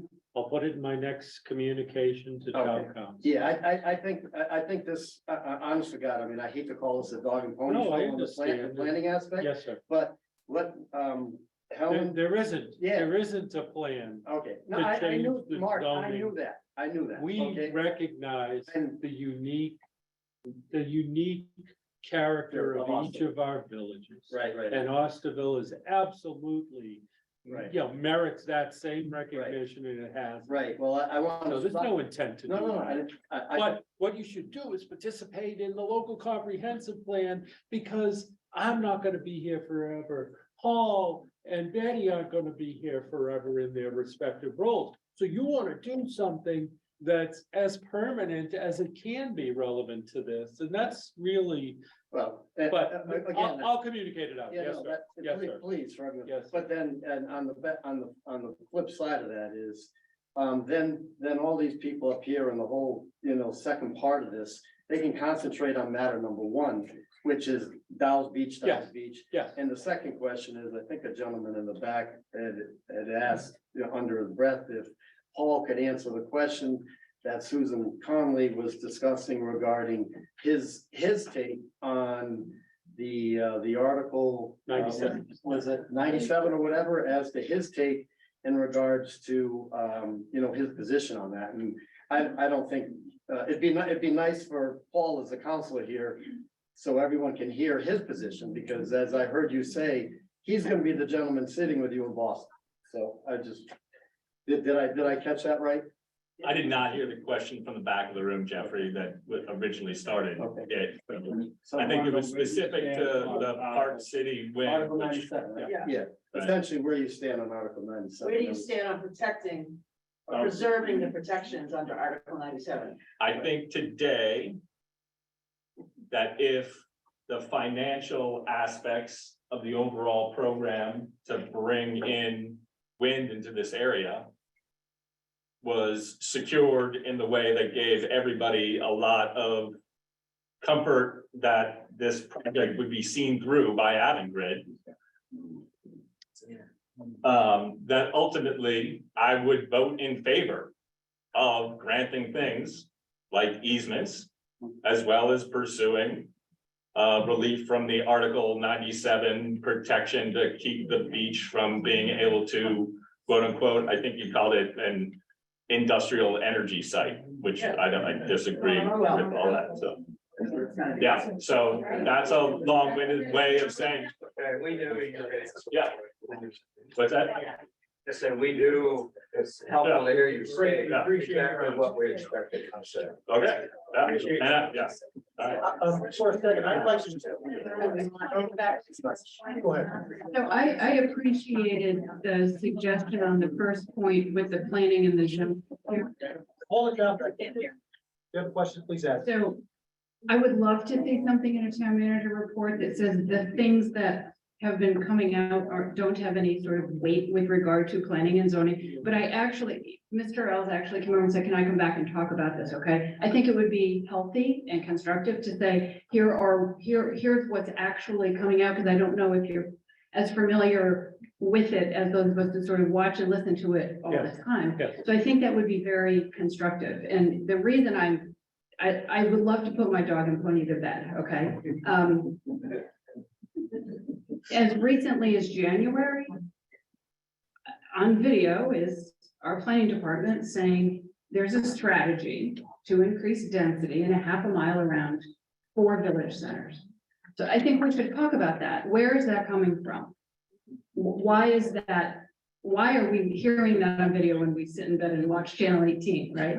And so I think it would be very good to come back and talk in detail about what we're hearing. Okay. And I really appreciate your offer to do that so that we can get on a page at long last. That'd be awesome. I wonder if I could pitching of what Jeff said and what Heather just said. A lot of us wanted to participate in the LCP. We weren't thinking for an interview. Many are leaders in not only this community, other communities. There's an impression that I have and other people have that those that were picked were hooked into the town. Chamber of Commerce, from people who are in favor of what of added zoning and increasing zoning. And personally, I don't feel that that is a legitimate organization by the way it was put up. You're the one who actually picked the people to be put on, except for 2 at the end that seemed to be put on by somebody else, and we do not know why. I think many of those people are conflicted. I know the chairman is conflicted. Okay, and he was, all of a sudden, he was chairman of the planning board, and then 2 days later, oh, I'm gonna, resign that, and why don't you be chairman of the LCP? Okay. This is what we have a problem with the town, conflicts of interest, the people who are tied in, that have personal and economic interest in what happens, okay? I don't consider the LCP I'm frankly legitimate. just sort of. Can I sick finish of- my- Yeah, well, Can I finish my point? John, you sit up here, let him finish. These He's casting aspersions. He's saying, we heard you. facts. These are facts. These are the people who have financial interests and are acting primarily in light of that these folks live in our villages. They Yeah, want I to, know. in our towns, they want to have, our town staff is extraordinary, folks. Our town staff serves you so well. If you're worried about if your taxpayer money is going in the right direction and whether or not you're actually getting the customer service and the types of things that you're looking for. We have an extraordinary town staff, and we all should count ourselves extraordinarily lucky. You consistently, John, come back at this table, whether it's our town manager or our planning department or the town president, and you accuse people publicly, like Mary, you have, of things. Mary, you told me that I took bribes from Avangrid. You, yeah. You guys, like characters. I told you that you laughed at me when I asked you to open the town meetings. It's like What? conversation. No, I'm sorry, Mary, but I do think that you're, you know. You're just her. Yeah, that's, so that's inaccurate, and I also would like to see that we can continue to cycle back to relitigating historic events that are important, but at the same rate, you publicly telling 50 citizens right here that you think that our town folks act with financial incentives outside of their pay. The Cape Cod Commission, which is in charge of this town, boasts of getting private money on its thing, private money. If they have any authority at all and receive private money, where I come from, that's called a bribe.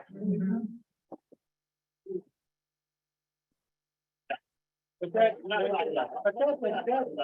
know, yeah, that's an inaccurate statement, sir. So, that's an inaccurate statement. The Cape Cod Commission doesn't have authority over the town of Barnstable, sir. It sure seems like we do a lot of talking to them and asking their opinion. They have no authority over us. They do have authorities under the Cape Cod Commission Act. And we do work with them. But as far as the way You can't we say no. function, You said to this meeting, you can't, the precinct or the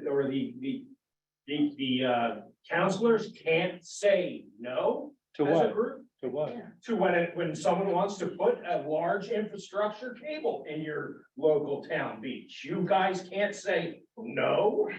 That counts for nothing.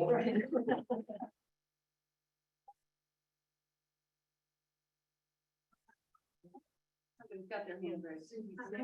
I'm just reading, I'm just looking on the Cape Cod Commission. Fascinates me who these people are and are they elected? Well, they're not elected.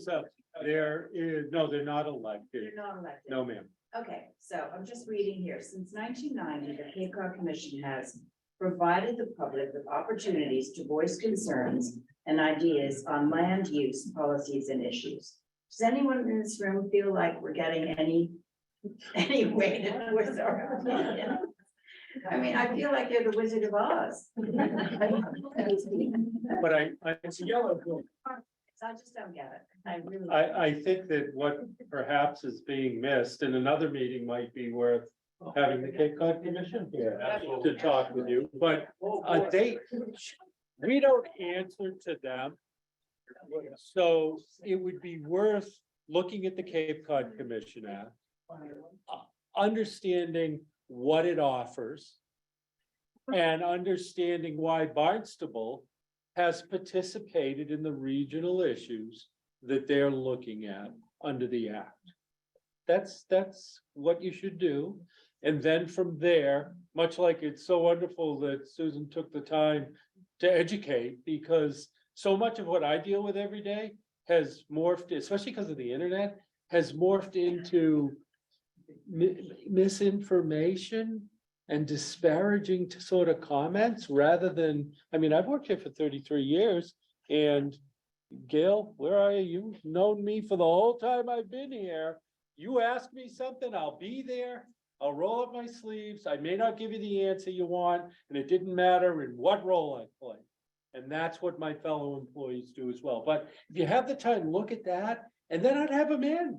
And I'd talk with them about their role. All I can say to you though is on this wind issue or on the zoning issue, if there's decisions being made and you don't like them, let me know.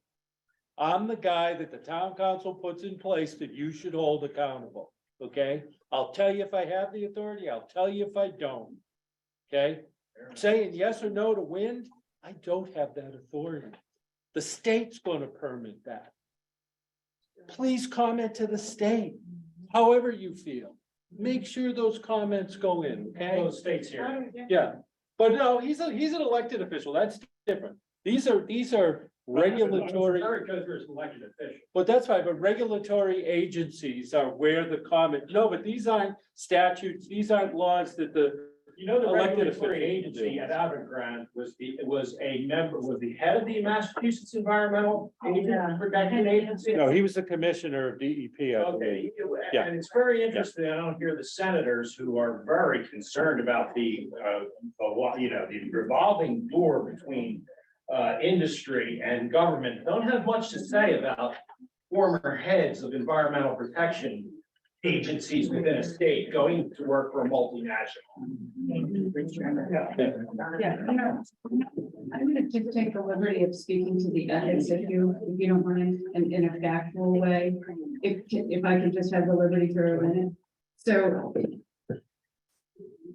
I don't think I heard any assertion about sort of town staff being corrupt or anything like that. I think the issue is there have been repeated matters on boards and commissions with people with financial interests sitting behind the dais, okay? There was a major zoning matter a number of years ago where a chairman who did not recuse, took the microphone, sought to influence the peers, had to be asked, right? Citizens had to ask, we believe that person has a conflict of interest, a familial financial interest under the law. Could you do an ethics review? That person then recused. Citizens shouldn't have to ask, right? That should be self-policed. I pulled up a chair before the ZBA, right? It cost me $1,600 in this town to pull up a chair and sit before a citizen board, in addition to my lawyer, okay? I had a full board hear me.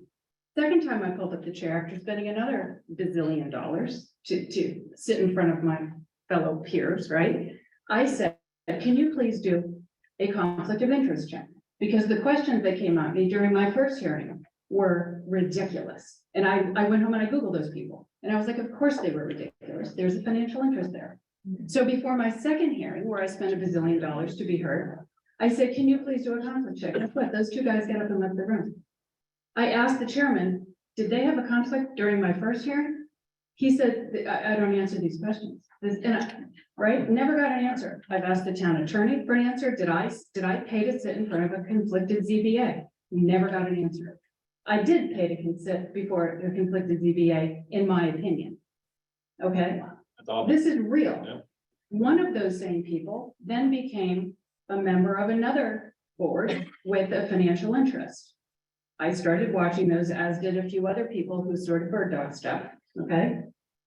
And I started to see on Channel 18, this public official pushing proposals across the table to staff. And then those appearing as proposals before that board. So I wrote to staff saying, what is up with that? Whose proposal are you putting forward? Is it your proposal or is that developer's proposal who's got a seat behind the dais? 2 meetings later, that person recused. So the point is, it's real. And there's a repeated pattern of putting people with business interests on our boards and commissions. And to get strict, residents have to follow it, look them up and ask for recusals. It's not how our government should run. That's the story here.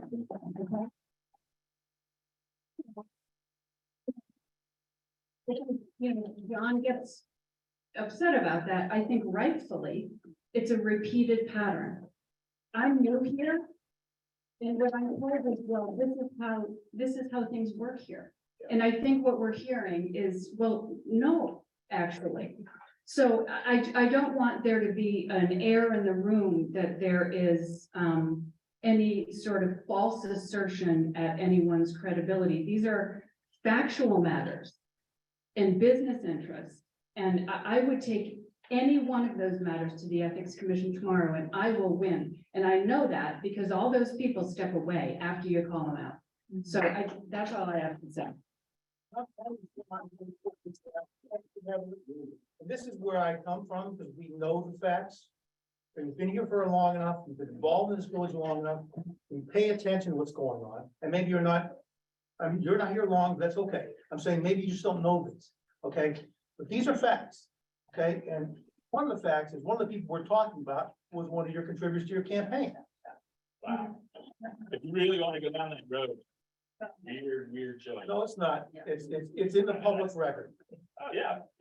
Okay, Okay. so. Hey, maybe- John, can I get a question? I had my hand up for about an hour here.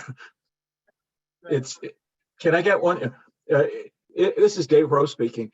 You know, the more I've been thinking about this, and I've been only at this for a couple of months and 3 meetings, there's 2 issues that are like glasses that if we could break, it would let us see our way through a much better solution for both Cape Cod and for Osterville and Dowses Beach.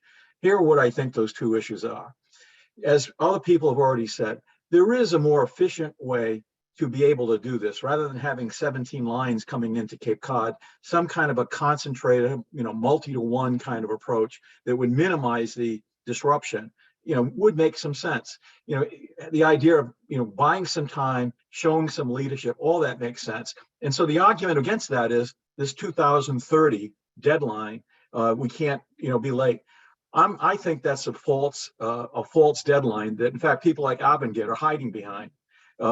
Basically, if you let 17 of these things come in, it's going to be much more inefficient in terms of the time it's going to take to get things done. If you could, maybe you're going to be slow for a year or 2, but if you could concentrate your efforts, you could minimize the disruption and probably over the long run be much more efficient and save time, not lose it. So I think this idea of hiding behind the 2030 date, we've got to shatter that idea to somebody. The second one is more local. And I say this to the town manager. Initially, when I got into this, I always had the impression that the town was moving toward Osterville, really as it was related or coupling to the sewer project that was being contemplated. And as the lady said earlier, I think the best thing we could do to clarify our thinking, to do the right thing, is to decouple that once and for all.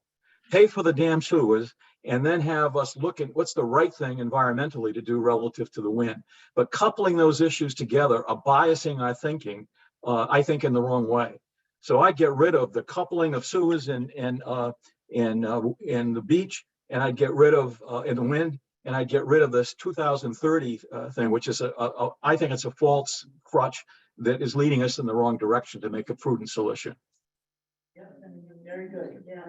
Yeah, may I respond?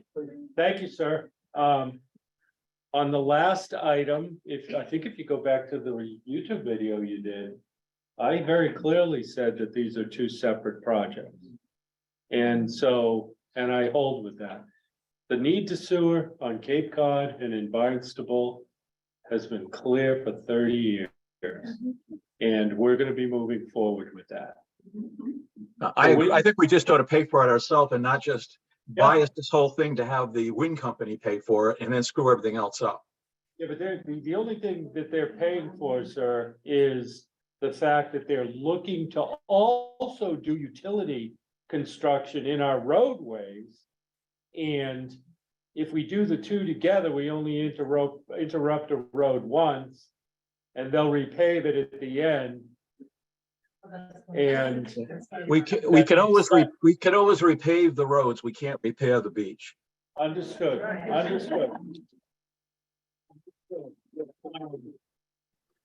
Anyway, those are 2 suggestions. I really make them constructively, not destructively. And I thank Councilor Ledke for her very kind comments. And I will go talk to Kippy and Julian and others, and if I can, the Lieutenant Governor, on this broader strategy of looking at how the state and the federal government want to advance wind power into our coastline. When you look at what is already out there for federal and state policy, it's clear to me from the south coast of Maine down to the Carolinas, they're looking to issue lots of grant area and they're looking to bring it ashore. So be more than happy to have that, but also please also know that I don't control what a proponent does on a project. And they can come through the federal and state government to us with a viable project. Please recognize that. Mr. Ells, can I just Please. add something to that? Yes, ma'am. 6 New England states just submitted something to BOEM, the Bureau of Ocean Energy Management. Yeah. Saying the way this is being done. We propose to develop a planned approach to electrical export from the outer continental shelf wind farms. Yep. And, there's a company, Embark, I'm sure you've heard of them, they're in Wakefield, and they do this around the world. And they have shown that they will build a backbone for these wind farms, and they will plug in to New England in 3 spots, not 17 to 30, as many as 30. That's what there's, folks are saying, that it may be as many as 30 individual cables.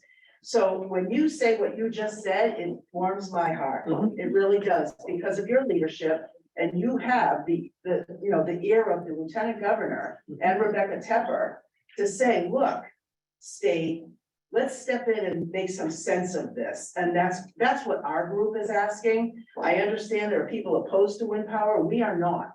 We're just opposed to this Wild West, let's invade seaside little villages approach to doing this, because it's the cheapest, easiest, dirtiest way to do it. So I just want to say I'm really happy to hear what you say. Paul, Yes. my heart is broken when I hear that the man who represents precinct 5 is so opposed to the overwhelming feeling of the residents of precinct 5. And our feeling that. When you said that you would not support our petition to town council to protect Ells Beach, I just have to say that. Well, let's, it's tell us why. Yeah, okay, so I guess he has to tell us why. I know you've been a favor on this. Yeah, I think I've been in support of this project since I first thought about running, when I heard about David Bogan resigning last summer. And I haven't really, there's been questions that have been added to the equation in regards to their overall financial health that leave me disquieted in the opinion that it's a good idea, or that this is an amazing, great partner. It does seem like there's some aspects to their present standing that raise serious questions about their execution for doing this. I do hear what you're saying, Suzanne, about like the Embark thing. I think I've been complimentary to you and your team about focusing on in 2 different areas. I'd say, namely on the causeway, and you're concerned about the potential for going over that culvert, and that as well as the environment as a whole. But I think that particular portion of the conversation, coupled with you sort of heralding the work that Embark and the Brattle Group is trying to bring to this conversation. And when we brought this up last time, I also added in there that the state law does include portions of the decisions that are made that are about what's it called? Climate justice, environmental justice. And so there's environmental justice aspect. Define that term. No, I won't be defining. Wants to. Term, I would like to know what. I think what Paul's referring to is, we had mentioned the cables going into a location called Brady Point. And Paul's saying there are neighborhoods there that are disadvantaged, and so we're just shoving our problem to a disadvantaged neighborhood. Paul, what we were talking about was putting it into not a neighborhood, but an industrialized already area. Or the other option, Jarrett, the Japanese company that bought the Canal Power Plant, they said, we want these cables. But no, Avangard's not gonna listen to them. They're gonna, come into little Dowses Beach, Cape Cod treasure. And so I'll let you explain yourself, but Paul, you're against the tide of precinct 5. Let me say that. Okay, we can stop right there with that portion, right? So, all right, no, as in I'm gonna respond, I'm just saying stop on that data point, right? I think that data point represents the consistent voice of the group that has gathered in this room.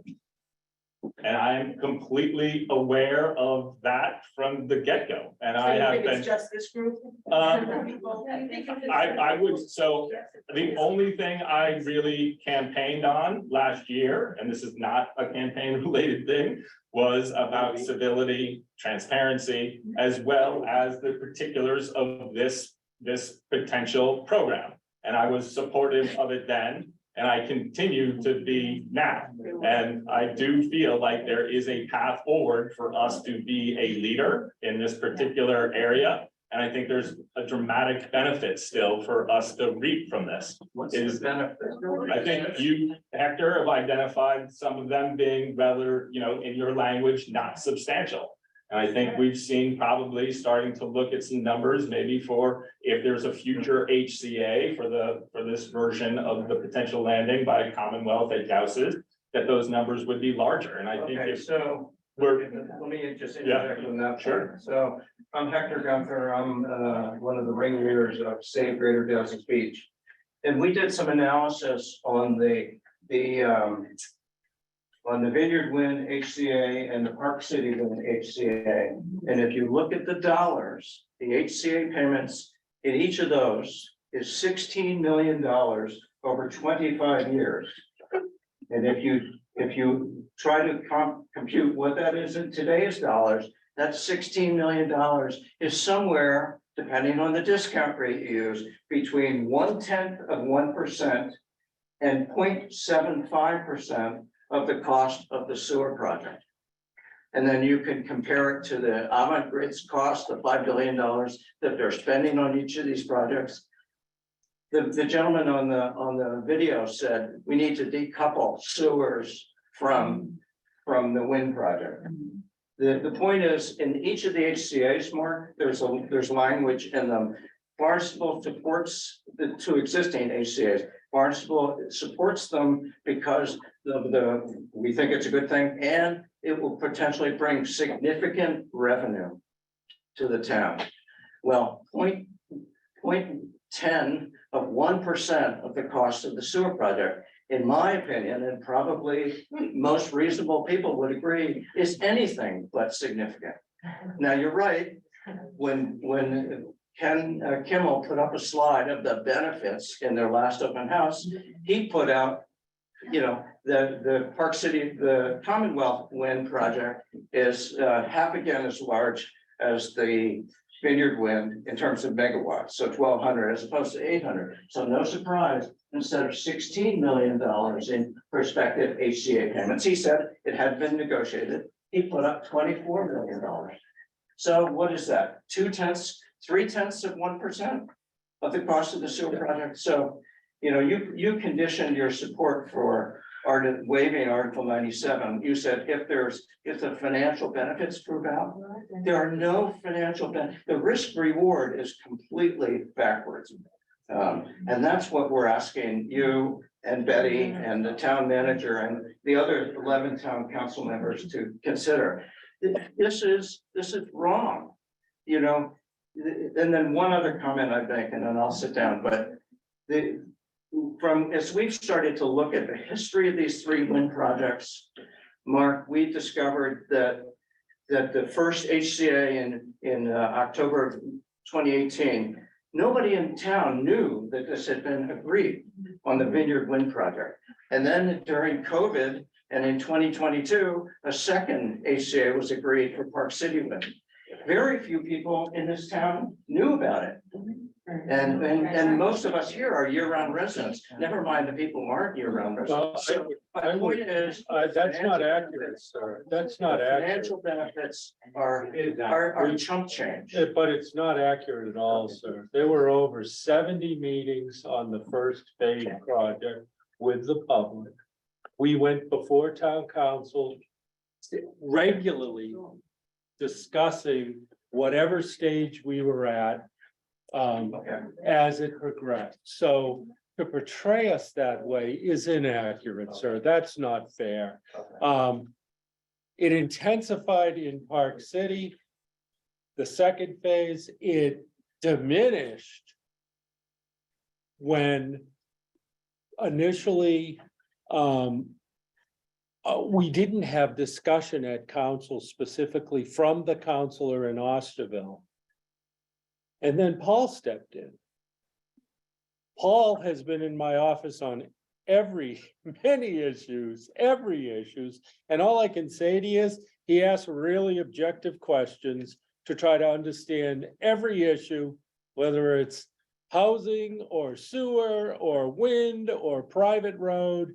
And then he proceeds with the information he has. He spends as much time with me since he's been in office as any of the counselors. And so my experience has been good, and I think he'll try to make good objective decisions, but I think that's not correct, sir. The first part of my I think it's not correct. about the significant revenue. Yes, I sir. would like to hear Paul or somebody in a position of authority argue me off that point, because the math is the math. Well, I don't know how you're relating it to the sewer, so if you want to sit down and we come back and talk more, okay? Anyway, I'm given- interested in I've that given the data, analysis. 16 million over 25 years, I discounted could- back is about $5 or $7 million in today's dollars versus $1.4 billion for sewers. Yeah, we were trying to, well, more than happy to sit with you, talk through it with you. Yeah, can you answer a question for me? How many signatures do you have on your petition to not bring this to Dowsett Beach? Oh, well, on change.org, we have about over 2,000. And then we have all the paper petitions, over 850. So 2,800. How many of those do you think are Osterville residents? Barnstable, because what we've discovered, and they'll see that on the Article 97 petition, the formal petition. Every precinct. It was on the Ed Lambert show. Yeah. That we were collecting names. And I had folks drive all the way from Patuit, Comaquid, West Barnstable. Everybody came from all the precincts. We heard about this. We don't want to lose Dowsett Beach. And Mr. Ells, one thing we never talked about is the fact that this is a residence beach, and that's why the anger is so huge. In the summertime, no one who lives in Barnstable goes to Craigville. Oh, I shouldn't say that, but most of them come to Dowsett. They love Dowsett. That's where I go. Yeah. Like you go to. I live right up the street on Yeah. Great Lakes Road. You live there. But what I'm trying to say is- Bubbles is residential. Yeah, we understand that. Yeah. But it's not Dowsett's. And, you know, the difference between a straight line beach and a barrier spit that fronts 2 bays and an estuary is huge. And to drive out there and to enjoy Dowsett's Beach is an experience for the people of Barnstable. And one thing that I keep saying is that it's not just, 2 or 3 years of construction in the wintertime.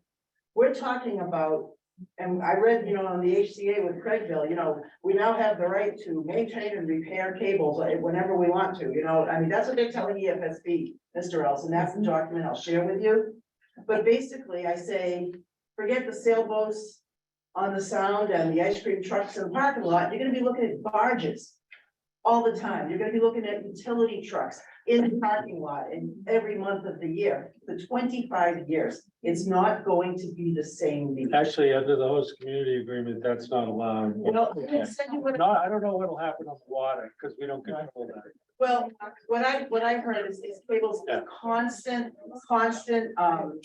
they need constant maintenance and repair. Anytime there's a splice, the cables can fail, and when they fail, it's because the massive heat from the conduits inside those cables burn out the fiber optic line that runs through them. We heard the other night when Avangrid was here, each cable can emit up to 200 degrees Fahrenheit of heat. All right, so now there are gonna be 9 of them in the duck bank. So think about that, and that's under our beach, where our children swim, where they take swimming. Every Barnstable kid takes their swimming lessons, where they're gonna put 2 cables. All right, so I think it's really, I know it sounds emotional, but this has created such a backlash from the residents of this town. And I hope that I demonstrated to you how comprehensive that backlash is. Paul, you said that, you know people that are supportive of this. We asked you to give us the data. We haven't seen any. And I will tell you, perhaps it's just the people who show up to these meetings every time. And if that's how you want to think, we can't change that.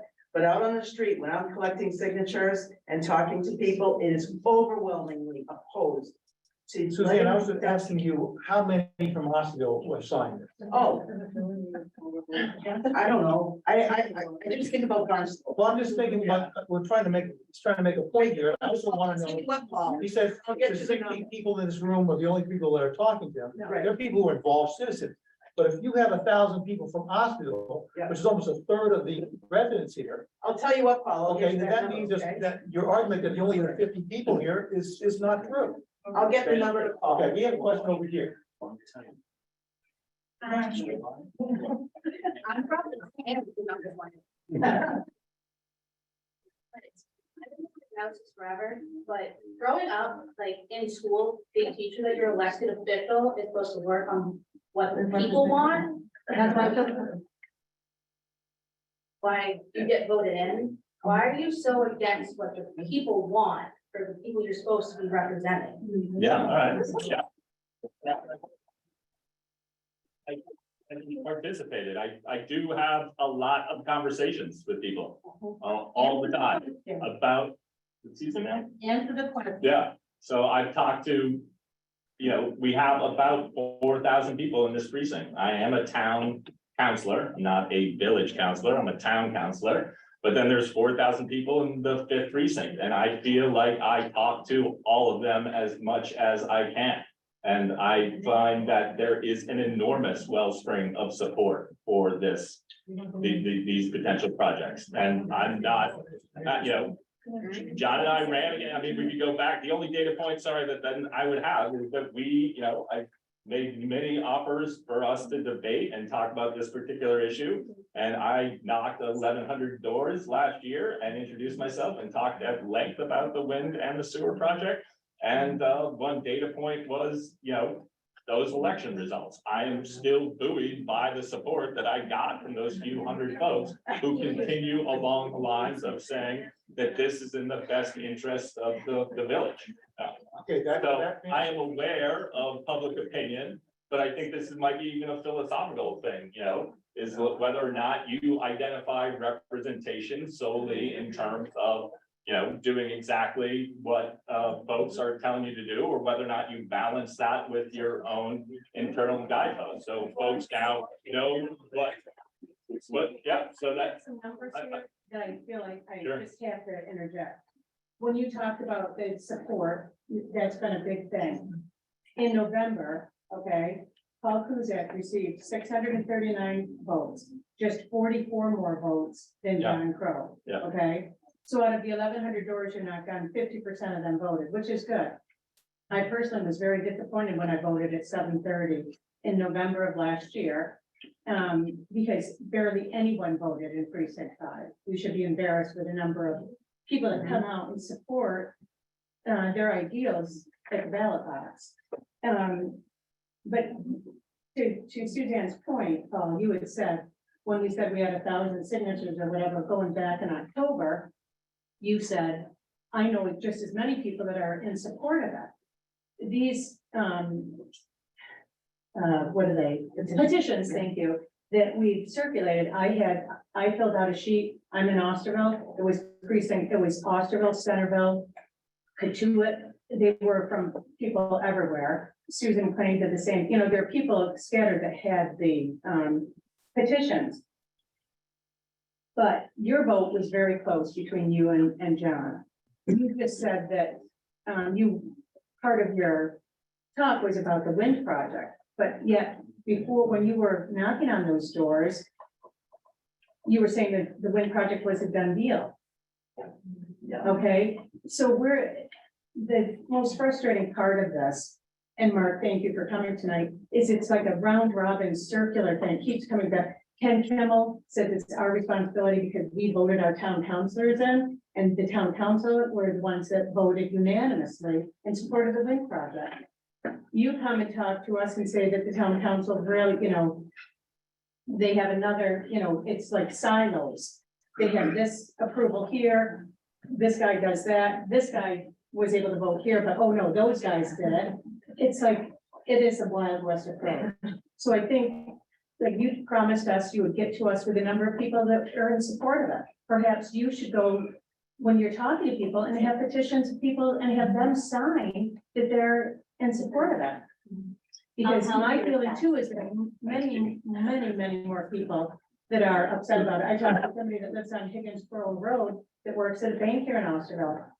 Had no idea about the substation that is going to be built there. It's gonna be lit up 24/7. We had a meeting of the chamber, welcome to Cape Cod. You know, but it goes beyond this. Alternate energy is very important, but this, the way they're doing it, they're throwing it at the wall to see if it sticks. And we're the people that are here to protect Cape Cod. If the Cape Cod Commission isn't doing their job, which I'm not well versed in it, but it sounds like they're not, let's disband them. You know?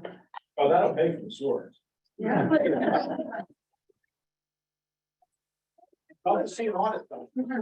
Another issue is, when I talk to people in my store about the projects, everyone thinks that the wind and the sewer are like this. It's one big project.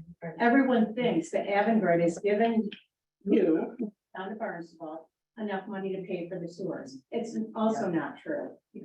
They also feel when it comes up that they're gonna have to pay to be connected to said sewers, they're appalled. So again, I'm surprised of the number of people that aren't aware of the issues, number one, aren't reading about the issues, number two, and aren't getting involved, except for signing petitions. I can only encourage you all, if nothing else. I live here, I've raised my family, my wife and 6 kids, they've all grown up here, born here, go to school here. Been working here 33 years, you may not always agree with me, but reach out to me, because if those people had called me, they would have gotten the right answer. There's so much misinformation out there that's so easy to access, and people run with it. That's just, please direct them to me. And then they can tell you whatever I said, and if you disagree with me, call me. But just know that there is so much of that, One of that, the problems that. no surprise. We've become so. Yes, yes. People aren't connected to the town of Barnstable, or they're not reading it, it's not in the newspaper form anywhere. And, you know, the misinformation in the media, not only social media, but even Boston Globe, Avangard is running full page ads saying it's a done deal. Yeah. I mean, if you go back to the many public discussions we had on the phase 1 project, that money was never for sewer. That money went to water supply. And that money's been designated for that. And we had years of public presentations on that. So if people don't take the time to look or call someone like me, I mean, if you can't trust me, why am I your town manager? So, you know, call me, I'll answer the question, and then they can go from there. However they want to feel about it, I will respect.